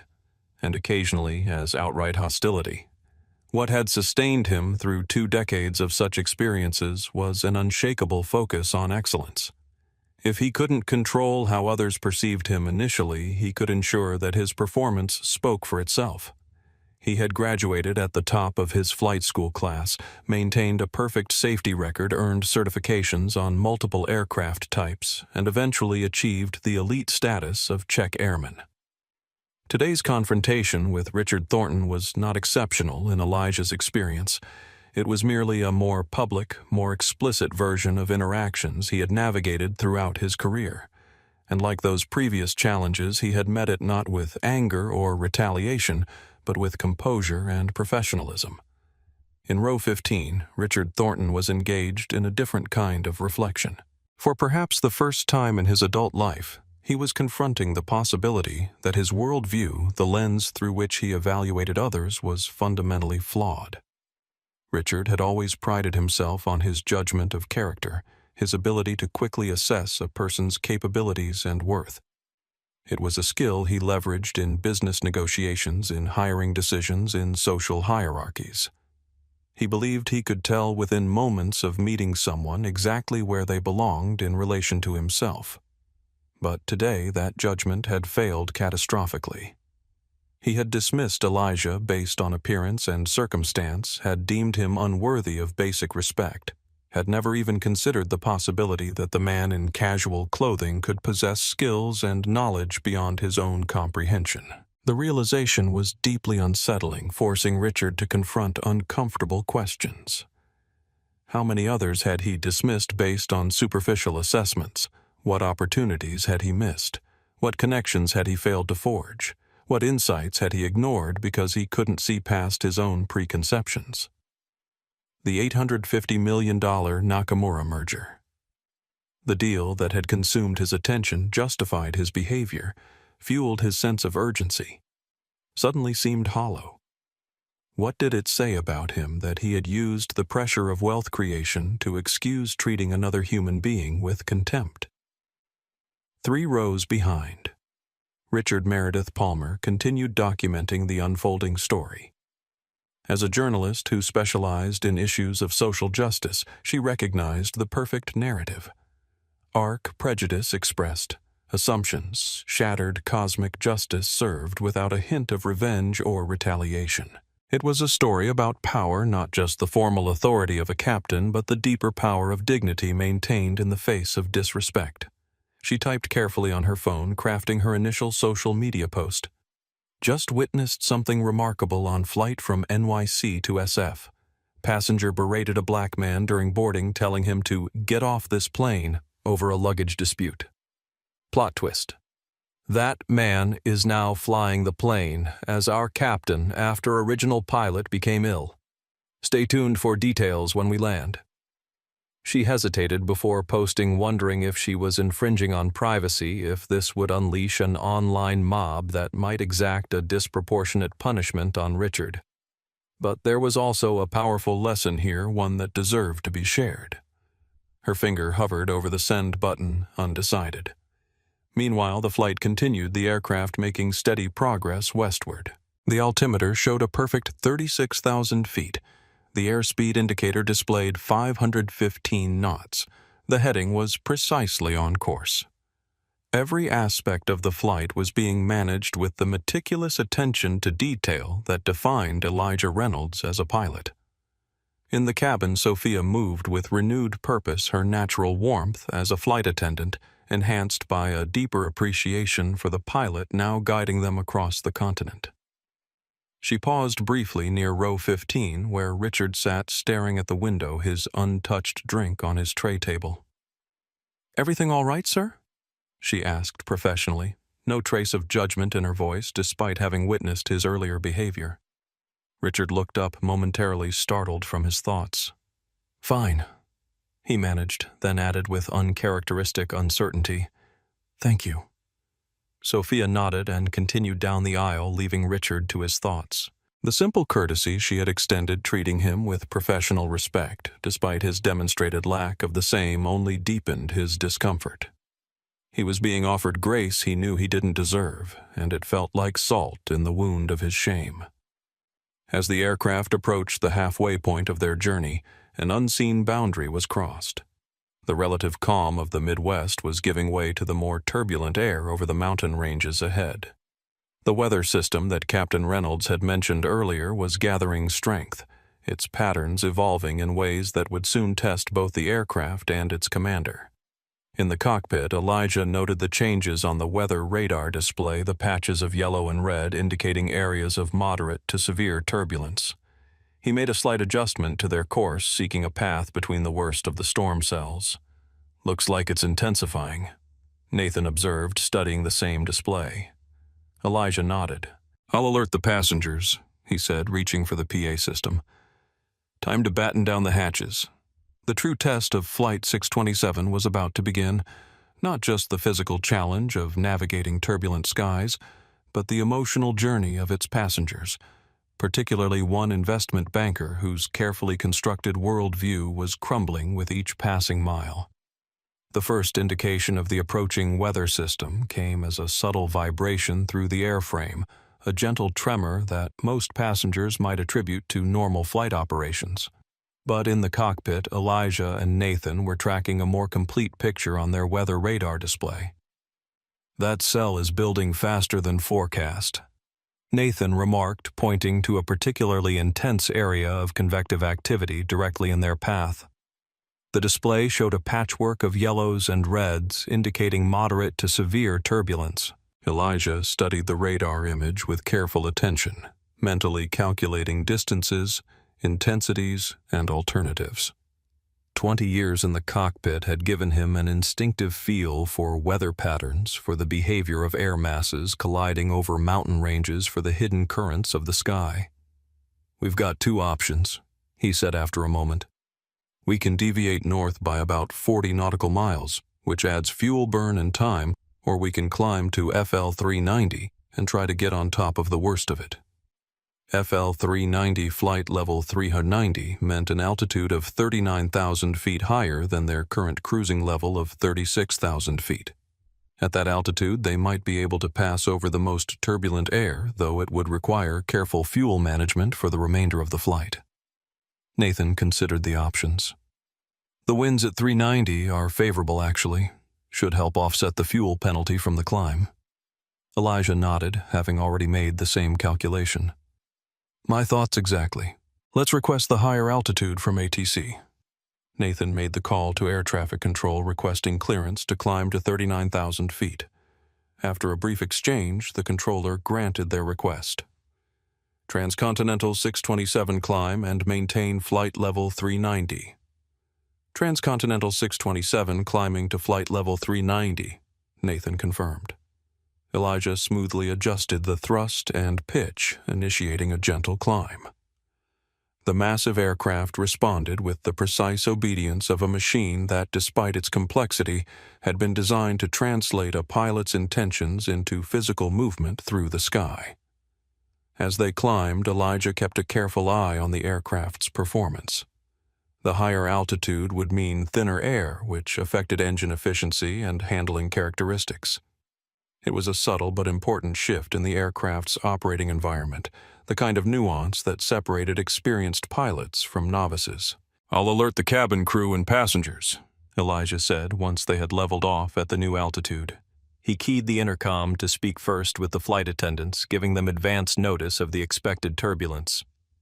"Sophia, this is Captain Reynolds. We're tracking some weather ahead, and I expect moderate to possibly severe turbulence in about 15 minutes. I'll be turning on the seatbelt sign shortly, and I'd like you to secure the cabin and suspend service until we're through it." "Understood, Captain," Sophia replied. "We'll prepare the cabin immediately." Next, Elijah addressed the passengers through the main PA system, his voice maintaining that same steady, reassuring quality it had held throughout the flight. "Ladies and gentlemen, this is Captain Reynolds. As I mentioned earlier, we're approaching some weather over the Rocky Mountains. To ensure your safety, I'm turning on the seatbelt sign now. Please return to your seats and fasten your seatbelts securely. We anticipate moderate turbulence for the next 20 to 30 minutes. He paused, then added, "I want to assure you that the aircraft is designed to handle these conditions, and we've adjusted our altitude to minimize the effects. Your cabin crew will be securing the cabin shortly. Thank you for your cooperation." Throughout the aircraft, passengers responded to the announcement with varying degrees of concern. Frequent flyers barely looked up from their books or screens. Turbulence was a routine part of air travel. More nervous travelers gripped their armrests a little tighter, mentally preparing for the bumpy ride ahead. In row 15, Richard Thornton felt a new kind of anxiety building. He had never been comfortable with turbulence, though he typically masked his fear behind a facade of annoyed impatience. But now, an additional layer of discomfort settled over him, the knowledge that the man he had berated and dismissed would now be responsible for guiding them safely through potentially dangerous conditions. The irony was suffocating. Hours ago, he had questioned Elijah's very right to be on the aircraft. Now his safety, his life depended entirely on Elijah's skill and judgment. Sophia moved efficiently through the cabin, checking that seat belts were fastened, tray tables stowed, and loose items secured. When she reached row 15, she found Richard already prepared his belt fastened tightly across his lap, his expression uncharacteristically subdued. "We'll be through it before you know it, sir," she said with professional kindness. "Captain Reynolds is one of our most experienced pilots." Richard managed a tight nod, but couldn't bring himself to speak. The reassurance, though, meant to comfort only highlighted the magnitude of his earlier misjudgment. In the cockpit, Elijah and Nathan continued to monitor the weather system, making small adjustments to their course to navigate through gaps in the worst of the turbulence. Their conversation was focused and technical, the language of professionals dealing with a challenging but not unusual situation. "Let's reduce speed to 280 knots. Elijah decided, adjusting the throttles. "That'll give us a better ride through the rough air." Nathan nodded in agreement. "Turbulence penetration speed, 280 knots. The reduction in airspeed standard procedure when encountering turbulence would minimize stress on the airframe and provide greater control authority if needed. It was another example of the small, crucial decisions that pilots made, constantly balancing multiple factors to ensure safety and passenger comfort. As they approached the leading edge of the weather system, the first substantial jolt rocked the aircraft. It wasn't severe, merely a preview of what lay ahead, but it was enough to elicit a few gasps from the cabin behind them. The aircraft bucked, suddenly dropping what felt like hundreds of feet in seconds. Reality was closer to 30 feet, but in the confines of the pressurized cabin, the sensation was dramatic and visceral. Cries of alarm echoed throughout the plane. A woman's prayer was audible above the general commotion. The sound of items shifting and falling created a chaotic percussion. In the cockpit, Elijah's focus remained unbroken. His hands made small, precise adjustments to the controls, countering each movement of the aircraft with practiced skill. The altimeter fluctuated as they rode the invisible waves of turbulent air, but Elijah's expression remained calm, his breathing steady. "Vertical wind shear at our 2 o'clock, Nathan reported, studying the weather radar. The display showed angry swirls of red and yellow indicating severe turbulence directly to their right. "That cell is building faster than the forecast predicted." Elijah nodded, already aware and calculating options. "I see it. We'll maintain this heading for now, but be ready to adjust further north if that cell expands into our path." Another violent jolt shook the aircraft, this one accompanied by a lateral movement that pushed against the laws of physics. The massive A321 was being tossed by atmospheric forces that, while well within the aircraft's design, tolerances created a deeply unsettling experience for those inside. In the cabin, Sophia braced herself in the jump seat, maintaining a carefully composed expression despite the growing intensity of the turbulence. This was approaching the limits of what she had experienced in her career, but her training held firm. Flight attendants were the face of calm for passengers, and she understood the importance of that role now more than ever. Throughout the rows, reactions varied widely. Seasoned travelers gripped their armrests a little tighter, but otherwise showed little concern. First-time flyers and the naturally anxious exhibited more visible stress. White knuckles, closed eyes, tense postures. A businessman who had been complaining loudly about the delay hours earlier now sat in rigid silence, his previous irritation replaced by primal fear. In row 15, Richard Thornton was experiencing a particularly acute form of distress. He had never been comfortable with turbulence, though he typically concealed his fear beneath a veneer of irritated impatience. But now each violent movement of the aircraft twisted the knife of his earlier behavior. The man he had berated, the man he had tried to have removed from the flight, was now the only barrier between him and the chaotic forces outside the aircraft's metal skin. The cosmic irony was suffocating. Richard's life, literally his survival, now depended entirely on the competence of someone whose very presence he had deemed objectionable. The aircraft dropped again more severely than before. Unsecured items became projectiles. A tablet computer slid from a tray table and skittered down the aisle. A water bottle tumbled from a seat pocket. A child's stuffed animal arced through the air before landing 3 rows ahead. Meredith Palmer, the journalist, gripped her armrests with white knuckles, her earlier professional detachment momentarily forgotten in the face of what felt like genuine danger. Her phone, secured in the seat pocket, continued recording audio, capturing the sounds of the cabin during the turbulence, material she might use later if she decided to publish the full story. In the cockpit, the situation demanded all of Elijah's considerable skill. Modern airliners were designed to fly primarily through automation, but severe turbulence like this called for manual intervention for the human touch that could anticipate and adapt to rapidly changing conditions in ways that automated systems could not. Elijah had disengaged the autopilot minutes ago, taking direct control of the aircraft. His hands on the side stick made constant small adjustments, maintaining stability amid the invisible turmoil outside. His eyes scanned the instrument panels continuously, airspeed, attitude, altitude, engine parameters, while also monitoring the weather radar for developments in the storm system. "Wind shear alert," the automated system announced, its synthetic voice emotionless. "I have it," Elijah responded calmly, already adjusting power and attitude to counter the potentially dangerous condition. Wind shear, a sudden change in wind speed or direction, was among the more serious hazards in aviation, capable of dramatically affecting an aircraft's performance in seconds. Nathan watched with professional admiration. Piloting in these conditions was a high-level skill requiring a combination of technical knowledge, physical coordination, and situational awareness that few possessed in such measure. He had flown with many captains during his career, but what he was witnessing now was exceptional. The aircraft shuddered violently as it passed through another pocket of severe turbulence. In the cabin, several oxygen masks dropped from their compartments, not due to actual depressurization, but because the force of the turbulence had triggered their release mechanisms. This created a new wave of alarm among passengers, some of whom reached for the masks before Sophia's voice came over the PA system. "Ladies and gentlemen, please disregard the oxygen masks. There is no loss of cabin pressure. The masks have been released due to the turbulence.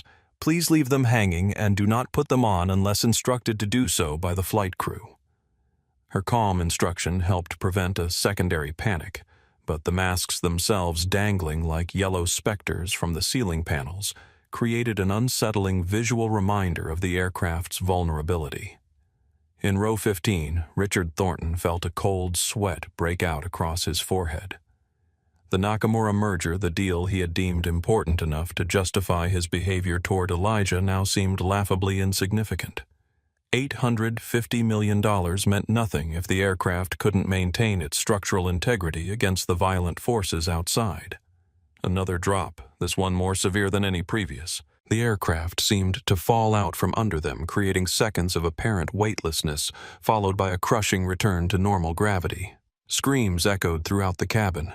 A flight attendant, properly belted into a jump seat, nevertheless struck her head against the bulkhead with a sound audible several rows away. "Cabin crew status check." Elijah's voice came over the intercom, professionally concerned. "All secured, Captain," Sophia responded after a quick assessment. "Minor injury to Tanya, but she's alert and oriented." "Thank you, Sophia." We're working to find smoother air." The brief exchange overheard by nearby passengers reinforced the sense of professional competence managing the situation. Despite the physical extremes, there was a protocol, a procedure, humans in control, not chaos. In the cockpit, Elijah studied the weather radar with intense focus. The storm system had evolved beyond the forecast predictions, creating a more complex challenge than anticipated. But there was a potential path, a narrow corridor between cells that might offer a less turbulent passage. "I see a gap," he noted to Nathan. "Request 15 degrees left with ATC. We need to thread the needle here." Nathan relayed the request to air traffic control, receiving clearance for the course adjustment. Elijah banked the aircraft gently, left navigating toward the potential respite from the worst of the turbulence. As they altered course, the quality of the turbulence changed, still present, but less violent, more rhythmic. The sharp drops and lateral jolts gave way to a more consistent choppiness, like a boat on rough seas, rather than one going over a waterfall. Throughout the cabin, passengers sensed the change, their white-knuckled grips on armrests loosening slightly. The worst, it seemed, might be behind them. Nervous glances were exchanged, tentative smiles of relief beginning to form. Elijah maintained his focus, unwilling to relax his vigilance until they were well clear of the weather system.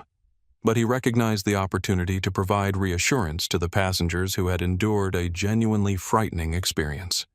He keyed the PA system, his voice as steady as it had been before the turbulence, a constant in a world that had been, for the past several minutes, anything but constant.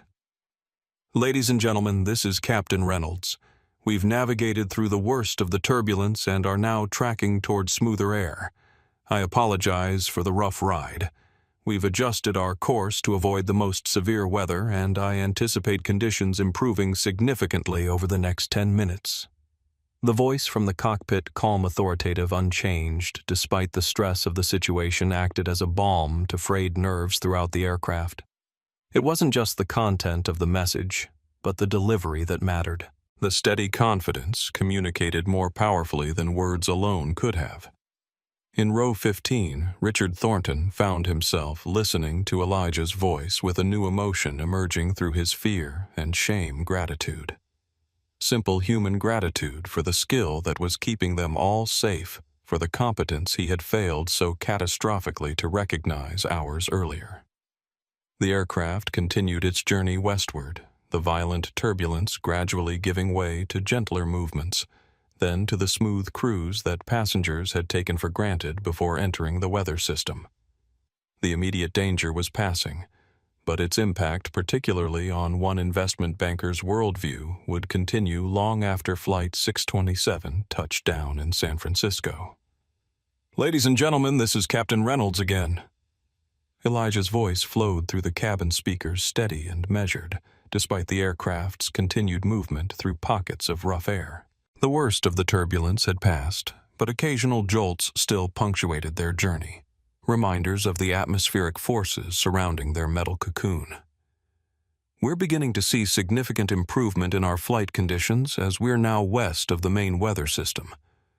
I'll be keeping the seatbelt sign illuminated for a little while longer as a precaution, but our flight path is looking much clearer ahead." Throughout the cabin, the atmosphere shifted perceptibly. Shoulders relaxed, conversation resumed in hushed tones, and flight attendants began to move cautiously through the aisles, checking on passengers after the frightening experience. The shared ordeal had created a temporary community among the travelers, strangers united by collective relief. "I want to commend all of you for your calm and cooperation during that rough patch." Elijah continued, adding a personal touch that acknowledged the passengers' experience. "And a special thanks to our cabin crew for their professionalism throughout. We're back on course for San Francisco with an estimated arrival time of 7:45 p.m. local time." As the announcement concluded, a scattered applause broke out, spontaneous appreciation for the invisible hand that had guided them safely through the turbulence. The sound spread, gaining momentum until nearly the entire cabin was participating, a cathartic release of tension through gratitude. In the cockpit, Elijah heard the applause through the cabin door. He acknowledged it with a slight nod, though there was no one to see the gesture. It wasn't validation. He sought. His satisfaction came from the successful execution of his responsibilities, not from recognition. Still, there was something deeply human in the connection between pilot and passengers in that moment, a brief acknowledgement of shared vulnerability and trust. "Sounds like you've got some fans back there," Nathan commented, a hint of admiration in his voice. "That was some exceptional flying through that system." Elijah's expression remained focused on the instruments, though the corner of his mouth curved slightly. "Just doing the job," he replied simply, already looking ahead to the next phase of their journey. "Let's start planning our descent profile for San Francisco." In row 15, Richard Thornton sat motionless, the applause around him creating a stark contrast to his silence. He had not joined in, not out of ingratitude, but because the simple act of clapping seemed grotesquely inadequate, almost insulting given his earlier behavior. The voice from the cockpit, so calm, so assured, so utterly in command, had become a kind of spiritual torture for Richard. Each announcement was a fresh reminder of his profound misjudgment of the prejudice that had led him to dismiss Elijah without a second thought. For a man who had built his identity on being right, on making million-dollar decisions based on quick, confident assessments of people and situations, the revelation of such a catastrophic error in judgment was more than humbling. It was existential. What else had he gotten wrong? How many talents had he overlooked? How many capabilities had he dismissed based on superficial judgments? The questions cascaded through his mind, each one undermining the certainty that had defined his professional life. Nearby, Meredith Palmer reviewed the notes and recordings she had collected throughout the flight. As a journalist specializing in social justice issues, she recognized the powerful narrative unfolding, a perfect encapsulation of bias confronted not through conflict, but through competence. She had not yet decided whether to publish the video of Richard's outburst. There were ethical considerations, the public humiliation that would inevitably follow the question of whether such exposure would serve any constructive purpose beyond satisfying a desire for justice through shame. But the story itself, she was certain, needed to be told. Sophia passed through the cabin, checking on passengers with particular attention to those who had shown the most distress during the turbulence. When she reached row 15, she found Richard staring blankly at the seat in front of him, his expression unreadable. "Can I get you anything, sir?" she asked professionally. Richard looked up momentarily, startled from his thoughts. "No," he began, then paused, reconsidering. "Actually, yes. Water, please." The simple human interaction being offered care after experiencing fear seemed to break something open inside him. The persona of Richard Thornton, imperious investment banker, slipped further away, revealing something more vulnerable beneath. "That was quite frightening," he admitted quietly, as Sophia handed him a bottle of water. The acknowledgement of fear itself a departure from his usual self-presentation. "It was," Sophia agreed simply. "But Captain Reynolds is one of our best. We were in good hands." The statement, delivered without irony or accusation nonetheless, hit Richard with the force of judgment. We were in good hands, the hands he had tried to remove from the aircraft entirely. As the flight continued westward now in smoother air, Elijah's voice came over the speakers once more. This time it was a routine update about their approach to San Francisco weather conditions. Clear temperature, 68 degrees estimated arrival time, gate information. But for Richard Thornton, each word carried a weight beyond its literal meaning. The voice from the cockpit had become a kind of oracle, dismantling his certainties with each calm, professional syllable. In the most fundamental way, Elijah Reynolds, the man Richard had ordered off the plane, had become his lifeline, his protector, his guide, through literal turbulence, and perhaps through the more profound turbulence of confronting his own prejudice. The irony was perfect and devastating. And somewhere beneath Richard's shame and self-recrimination, a small, unexpected seed of gratitude began to take root, not just for the skilled piloting that had kept them safe, but for the unwitting gift of self-knowledge, however painfully it had been delivered. The aircraft continued its steady progress toward San Francisco, carrying 177 souls who had embarked as strangers and would disembark connected by a shared experience, and for at least one passenger transformed by it. The transition was almost magical. One moment, they were still experiencing occasional bumps and jolts. The next, they had broken free into perfectly smooth air. It was as if the aircraft had crossed an invisible boundary, emerging from turbulent chaos into serene calm. Outside the windows on the right side of the aircraft, passengers could see the weather system they had navigated through massive cloud formations, illuminated from within by flashes of lightning, their towering structures both beautiful and ominous against the darkening sky. From this perspective, safely beyond its reach, the storm had been transformed from menace to spectacle. In the cockpit, Elijah and Nathan exchanged a brief glance of shared professional satisfaction. They had successfully guided the aircraft through challenging conditions, maintaining safety while minimizing passenger discomfort to the extent possible. It was the kind of experience that reinforced the bond between pilots, a reminder of why their skills mattered. "Nice work finding that corridor," Nathan commented, referring to the path between storm cells that Elijah had identified from the weather radar. "That could have been a lot worse." Elijah acknowledged the comment with a slight nod. "There's usually a path if you look carefully enough," he replied, his focus already shifting to the next phase of the flight. "Let's give ATC an updated ETA for San Francisco and start our preliminary descent planning." He reached for the PA system handset, composing his thoughts for another announcement to the passengers. The turbulence was behind them now, but the experience had been genuinely frightening for many on board. Acknowledging this reality was an important part of maintaining trust and restoring confidence. "Ladies and gentlemen, this is Captain Reynolds."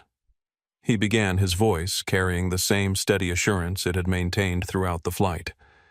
"I'm pleased to tell you that we've cleared the weather system and are now in smooth air. You can see the storm out the right side of the aircraft, quite a spectacular view from a safe distance." Throughout the cabin, passengers turned to look out the windows, many taking photos of the dramatic cloud formations now safely behind them. The shared relief was palpable, creating a temporary sense of community among strangers, bound together by the experience they had just survived. "I'll be keeping the seatbelt sign on for a few more minutes as a precaution," Elijah continued. "But our flight attendants will be resuming cabin service shortly. We're approximately 1 hour and 20 minutes from our arrival in San Francisco, where weather conditions are favorable with clear skies and light winds." As his announcement concluded, another round of spontaneous applause broke out, more enthusiastic than before, a release of accumulated tension now that the danger was definitively past. Several passengers even called out, "Thank you, Captain," loud enough to be heard in the cockpit. Elijah didn't acknowledge the applause directly.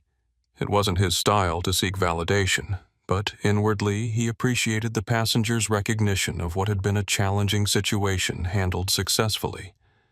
In aviation, as in much of life, the greatest victories were often the quietest ones. The problems avoided, the dangers navigated, the crises that passengers never knew had been imminent. In the main cabin, Sophia and her team began to move through the aisles again, resuming the interrupted beverage service. There was a lightness to the interactions now, a shared sense of relief that manifested as small kindnesses, passengers making eye contact, exchanging smiles, helping retrieve items that had scattered during the turbulence. Meredith Palmer observed these subtle shifts in the cabin's social dynamics with a journalist's eye for detail. The shared experience had temporarily dissolved some of the normal barriers between strangers, creating fleeting but genuine connections. She returned to her phone, finalizing the post she had been crafting. After careful consideration, she had decided not to include the video of Richard's outburst in her initial sharing of the story. The narrative power lay in the sequence of events itself, not in publicly shaming one individual. She typed, "Just experienced something remarkable on flight from NYC to SF. Passenger berated a black man during boarding, telling him to get off this plane over a luggage dispute. When the captain became ill, that same passenger turned out to be a pilot who took command of the aircraft. He then skillfully guided us through severe turbulence without a word about the earlier confrontation. A powerful lesson in prejudice, professionalism, and quiet dignity that I'll never forget. #JudgeNot." She reviewed the text, ensuring it captured the essence of the experience without identifying Richard specifically, then pressed send. The Wi-Fi connection was slow, but the message began to upload the first sharing of a story that would soon reach far beyond the confines of Flight 627. In row 15, Richard Thornton stared out the window at the storm clouds receding behind them. The visual metaphor wasn't lost on him, turbulence giving way to clarity, chaos to order. But unlike the aircraft which had emerged intact from the storm, Richard's sense of self had not survived unscathed. The man he had been when he boarded, certain of his judgment, secure in his status, convinced of his right to demand compliance from others, seemed like a stranger now. That version of Richard Thornton had been dismantled piece by piece throughout this flight, first by the revelation of Elijah's true identity, then by witnessing his exceptional competence during the crisis, and finally by the stark contrast between Elijah's professionalism and his own behavior. Richard pulled out his phone, enabling airplane mode, and opened his calendar app. The Nakamura Technologies meeting, the all-important $850 million merger that had seemed to justify his every action and attitude, stared back at him from the screen. Tomorrow, 9:00 a.m. Pacific Standard Time. The appointment which had consumed his attention and fueled his stress now seemed hollow, almost trivial compared to what he had just experienced. What did million-dollar deals matter when measured against basic human dignity, against the responsibility of keeping 177 souls safe in a metal tube hurtling through violent skies? He closed the calendar app and instead opened his email. The inbox was flooded with messages from colleagues, clients, and the Nakamura team, all marked urgent, all demanding his attention. 24 hours ago, these messages would have seemed like the most important things in the world. Now they barely registered. Instead, Richard found himself composing a new message. The recipient field remained empty. He wasn't yet sure who should receive it or if it would ever be sent. But the words began to flow. "Today I witnessed something in myself that I never wanted to see.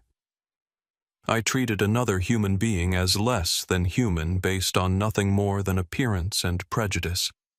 Hours later, that same person saved my life through extraordinary skill and professionalism." He paused, staring at the words on the screen. They felt inadequate, almost offensive in their simplicity. How could mere words address the magnitude of what had transpired? How could any apology suffice for such a fundamental failure of human decency? Richard deleted the draft. Some reckonings couldn't be resolved through email. Some transformations required more than words. As Flight 627 continued its journey westward, now in clear skies and smooth air, the 177 souls aboard moved toward San Francisco at 500 miles per hour.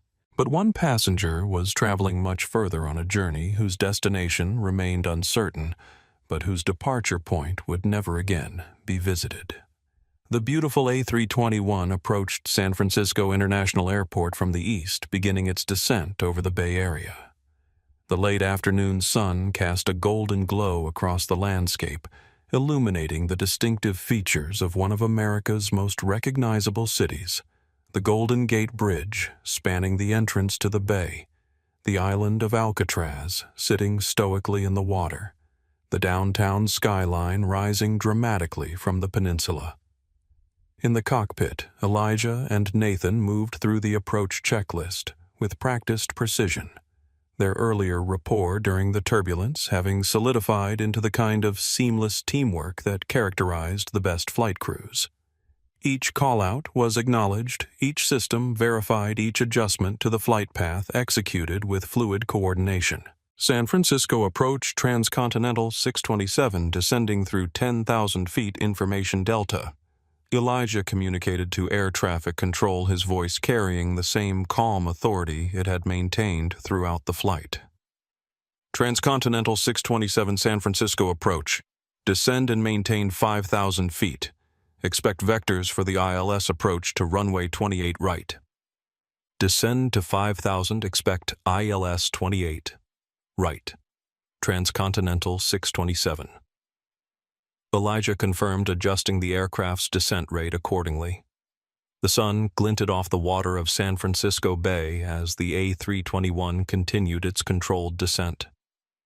Through the cockpit windows, the city and surrounding landscapes grew more detailed with each passing minute. Highways filled with rush-hour traffic neighborhoods spread across rolling hills. Parks offering patches of green amid the urban density. "I'll make the final announcement," Elijah said, reaching for the PA system handset. His voice, when it came over the cabin speakers, carried a note of conclusion, the journey nearly complete, the challenges overcome. "Ladies and gentlemen, this is Captain Reynolds. We've begun our final descent into the San Francisco area and should be landing in approximately 20 minutes. The weather in San Francisco is beautiful this evening. Clear skies, temperature 68 degrees with light winds.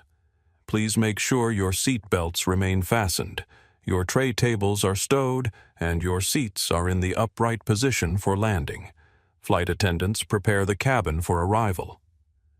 Throughout the aircraft, passengers began the familiar rituals of preparation for landing, stowing electronic devices, gathering personal belongings, making final visits to the lavatories before the seatbelt sign's illumination became non-negotiable. The mood was notably lighter than it had been during the earlier turbulence, a collective sense of relief that the journey was concluding without further incident.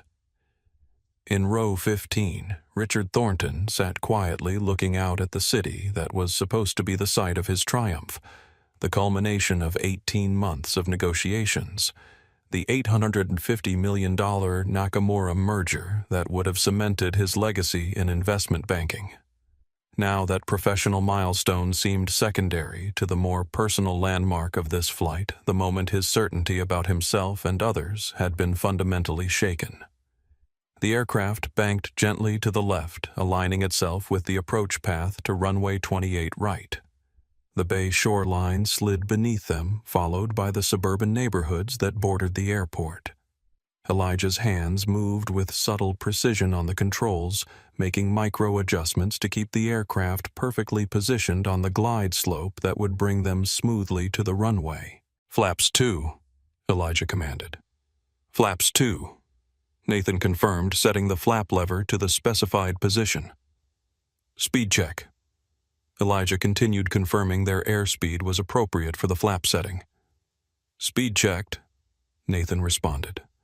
The choreography continued, flaps to successive settings, landing gear extended, final speed adjustments, all executed with the precision that came from thousands of hours of training and experience.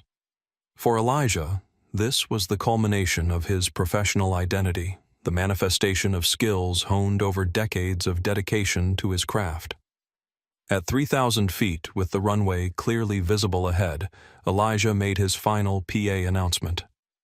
"Flight attendants, prepare for landing."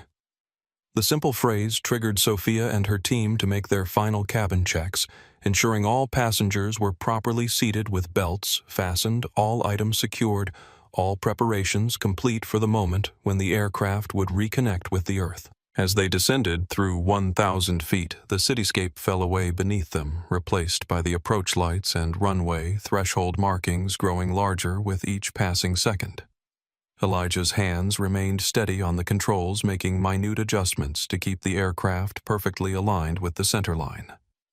In row 15, Richard Thornton gripped the armrests tightly, his body tense as the ground rushed up to meet them.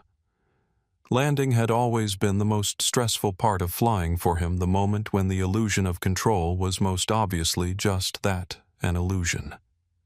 But today, that vulnerability carried additional significance. His life quite literally was in Elijah's hands. The man he had berated, the man he had ordered off the plane, now held complete responsibility for bringing the aircraft safely to Earth. The cosmic irony was almost too perfect to be believed, yet here it was unfolding in real time. At 50 feet above the runway, Elijah began the flare maneuver, gently raising the nose to reduce the descent rate and position the aircraft for touchdown. The timing and execution had to be perfect too early, and the aircraft would float down the runway, potentially using too much landing distance. Too late, and the touchdown would be harder than optimal. Elijah's judgment, honed by thousands of landings, was impeccable. The main landing gear contacted the runway with a gentle chirp of rubber meeting concrete, followed seconds later by the nose gear settling softly onto the surface. The perfect landing, what pilots call a greaser, was the final demonstration of skill in a flight that had showcased professional excellence from the moment Elijah took command. The thrust reversers deployed with a roar, helping to slow the aircraft as it rolled down the runway. Gradually, the speed decreased, the forces of deceleration pressing passengers gently against their seat belts. As the aircraft slowed to taxi speed and turned off the active runway, a spontaneous round of applause broke out in the cabin. It started with a single passenger near the front, then spread rapidly throughout the aircraft, a genuine, heartfelt expression of appreciation for the journey completed and challenges overcome. For most passengers, the applause was directed at the unseen captain, whose voice had guided them through turbulence, whose skill had delivered them safely to their destination. But for those who had witnessed the confrontation during boarding, particularly those seated near rows 14 and 15, the applause carried additional significance. It was an acknowledgement not just of Elijah's piloting, but of his dignity, his refusal to be diminished by prejudice, his commitment to professionalism despite provocation, his quiet demonstration that competence speaks louder than contempt. In the cockpit, Elijah acknowledged the applause with a small nod, though no one could see the gesture. The validation of passengers wasn't what drove him. His satisfaction came from the successful execution of his responsibilities, from meeting and exceeding the standards of his profession. But there was something profoundly human in that moment of connection, of shared recognition that they had together navigated both literal and figurative turbulence. As the aircraft taxied toward the gate, 177 souls prepared to continue their individual journeys beyond the confines of Flight 627. But at least one passenger, an investment banker with an $850 million merger meeting in the morning, would be disembarking with much more than he had brought on board, a profound lesson in humility, and with it the first tentative steps toward a different understanding of himself and others. The Sky Club Lounge at Chicago O'Hare International Airport offered a sanctuary from the chaos of one of the world's busiest terminals. Behind its frosted glass doors, business travelers found comfortable seating, complimentary refreshments, reliable Wi-Fi, and the hushed atmosphere of privilege that came with frequent flyer status or premium credit cards. Elijah Reynolds sat in a quiet corner reviewing flight plans for his return journey to San Francisco while enjoying a cup of black coffee. As a transcontinental airways captain, he had access to the airline's private crew lounges, but occasionally he preferred the Sky Club. Its location was more convenient for his connection, and sometimes he appreciated the anonymity of being among passengers rather than colleagues. The recognition from the viral video had faded considerably over the past 6 months. Occasionally, someone would glance at him twice in an airport or approach him hesitantly to express appreciation. But these instances had become increasingly rare. The world had moved on to new stories, new viral moments, new symbols for its ongoing conversations about race power and justice. For Elijah, this return to relative anonymity had been welcome. He had never sought the spotlight, had never defined himself by that single interaction or its aftermath. His identity remained anchored in his profession, his family, his community, not in a moment of conflict that had, through the strange alchemy of social media, transformed him briefly into a cultural touchstone. He was so absorbed in his flight preparations that he didn't immediately register the figure that had paused at the entrance to his secluded corner of the lounge. When he finally looked up, The recognition was instant and mutual. Richard Thornton stood there, briefcase in hand. Not the oversized leather status symbol from their previous encounter, but a more modest canvas and leather messenger bag.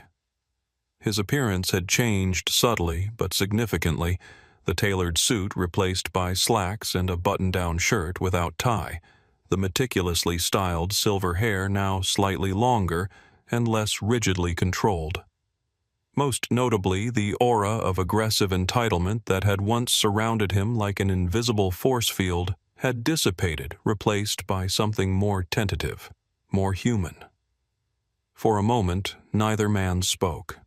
The statistical improbability of this encounter, two individuals who had shared one significant interaction months earlier, now crossing paths in an airport serving over 70 million passengers annually, seemed to require acknowledgement before any words could be exchanged. It was Richard who finally broke the silence, his voice quiet but clear. "Captain Reynolds." Elijah nodded, his expression neutral but not cold. "Mr. Thornton." An awkward pause followed, both men aware of the weight of their shared history but uncertain how to navigate this unexpected reunion. "I don't want to disturb you," Richard said finally, gesturing to the flight plans spread before Elijah. I saw you and felt I should at least acknowledge." He trailed off, the usually articulate executive struggling to find appropriate words. Elijah closed the folder containing his flight documents and gestured to the empty seat across from him. "It's fine. Please sit if you'd like." Richard hesitated, then took the offered seat, placing his messenger bag carefully beside him. Up close, Elijah could see additional changes in the fine lines around his eyes that hadn't been there before, a certain weariness in his posture that spoke of difficult months. "Thank you for responding to my email," Richard said after settling himself. "You had no obligation to do so." Elijah nodded acknowledgement. "It seemed like a genuine message. Those deserve responses." "It was genuine," Richard confirmed, though no amount of words can really address what happened. Another silence fell between them, but this one felt slightly less strained, a mutual recognition that neither was interested in performative interaction, in saying what might be expected rather than what was true. "Are you still flying regularly?" Richard asked, gesturing to Elijah's uniform and the flight documents. "Yes. San Francisco-based, primarily transcontinental routes. I'm in transition," Richard replied, a hint of a rueful smile touching his lips. "After Harwood Holdings, I took some time to reassess. I've been doing consulting work while I figure out what comes next." Elijah nodded, neither sympathetic nor satisfied, simply acknowledging the information. He had no desire to see Richard suffer, but neither did he feel responsible for easing any discomfort the man might feel about the consequences of his own actions. "Chicago's home now?" Elijah asked, maintaining the neutral ground of casual conversation. "For the moment. I'm working with a small investment firm here. Nothing like the scale of my previous position, but it's challenging in different ways." "And you still in the Bay Area?" "Yes. Oakland, actually." Richard's expression shifted slightly at this, a flicker of recognition, perhaps recollection of the email he had sent mentioning his volunteer work there. But he didn't reference it directly, instead asking, "How has Transcontinental been since—" "Everything. Supportive," Elijah replied. "They've implemented some new training programs, revised policies. Good changes overall." Richard nodded, his expression thoughtful. "That's something, at least. A positive outcome." The conversation lapsed again.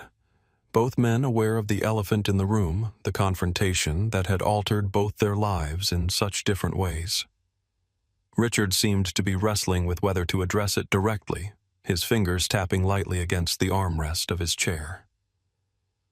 "I've thought about that day hundreds of times," he said finally, his voice lower, more vulnerable than before. "Replayed it, analyzed it, tried to understand what was really happening inside me when I spoke to you that way." He met Elijah's eyes directly. I'm sorry. Not just for what it cost me, but for what it revealed about me, and for how it affected you. The apology hung in the air between them, simple, direct, unqualified by excuses or contextualizing. Just 3 words that acknowledged responsibility without seeking absolution. Elijah considered his response carefully. He had no obligation to offer forgiveness or comfort, no responsibility to ease Richard's conscience or validate his journey of self-reflection. Yet he recognized the courage it took to offer a genuine apology, particularly in a chance encounter that neither could have anticipated or prepared for. "Thank you for saying that," he replied finally. "I appreciate it." It wasn't forgiveness exactly, but it was acknowledgement, recognition of the human effort behind the words, respect for the difficult work of confronting one's own failings. Richard nodded, accepting the response without pushing for more. "Your email mentioned we're all works in progress. That's been a helpful frame for me these past months. Less self-flagellation, more focus on actual change." "That's generally more productive." Elijah agreed, his tone softening slightly. The airport announcement system interrupted their conversation, announcing the boarding of Transcontinental Flight 358 to San Francisco, Elijah's flight. "That's me," he said, gathering his documents and rising from his seat.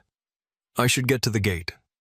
Richard stood as well, extending his hand after a brief hesitation.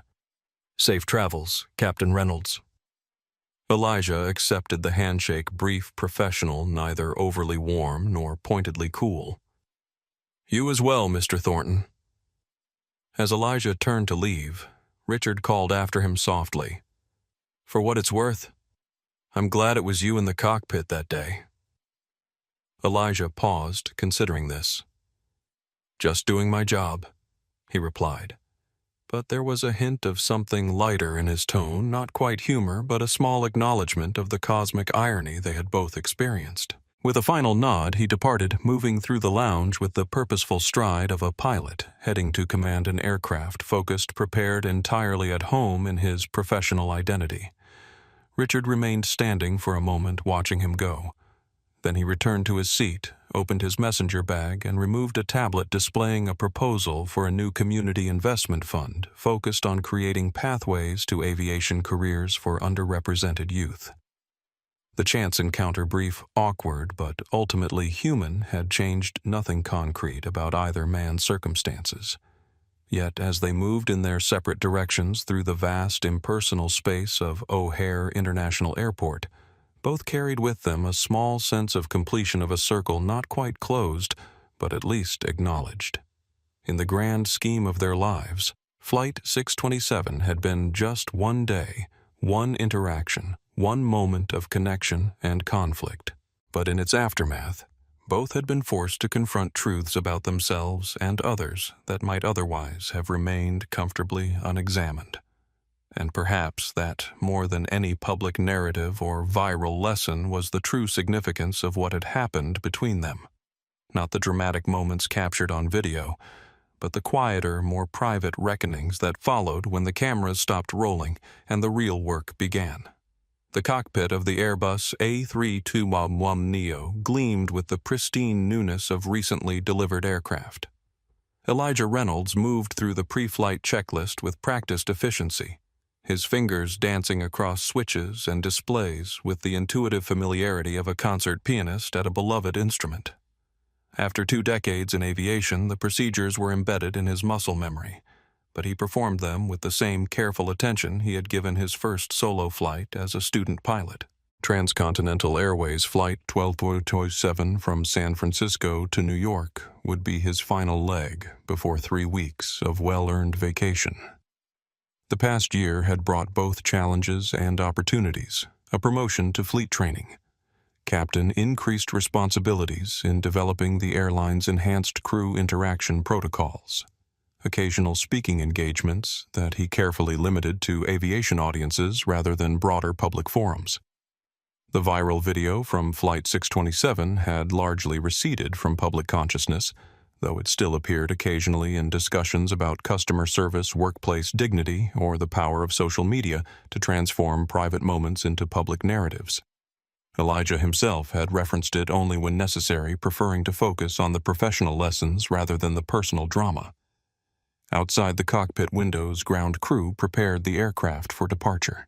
Fueling was complete, baggage was being loaded, and the first passengers would soon begin boarding.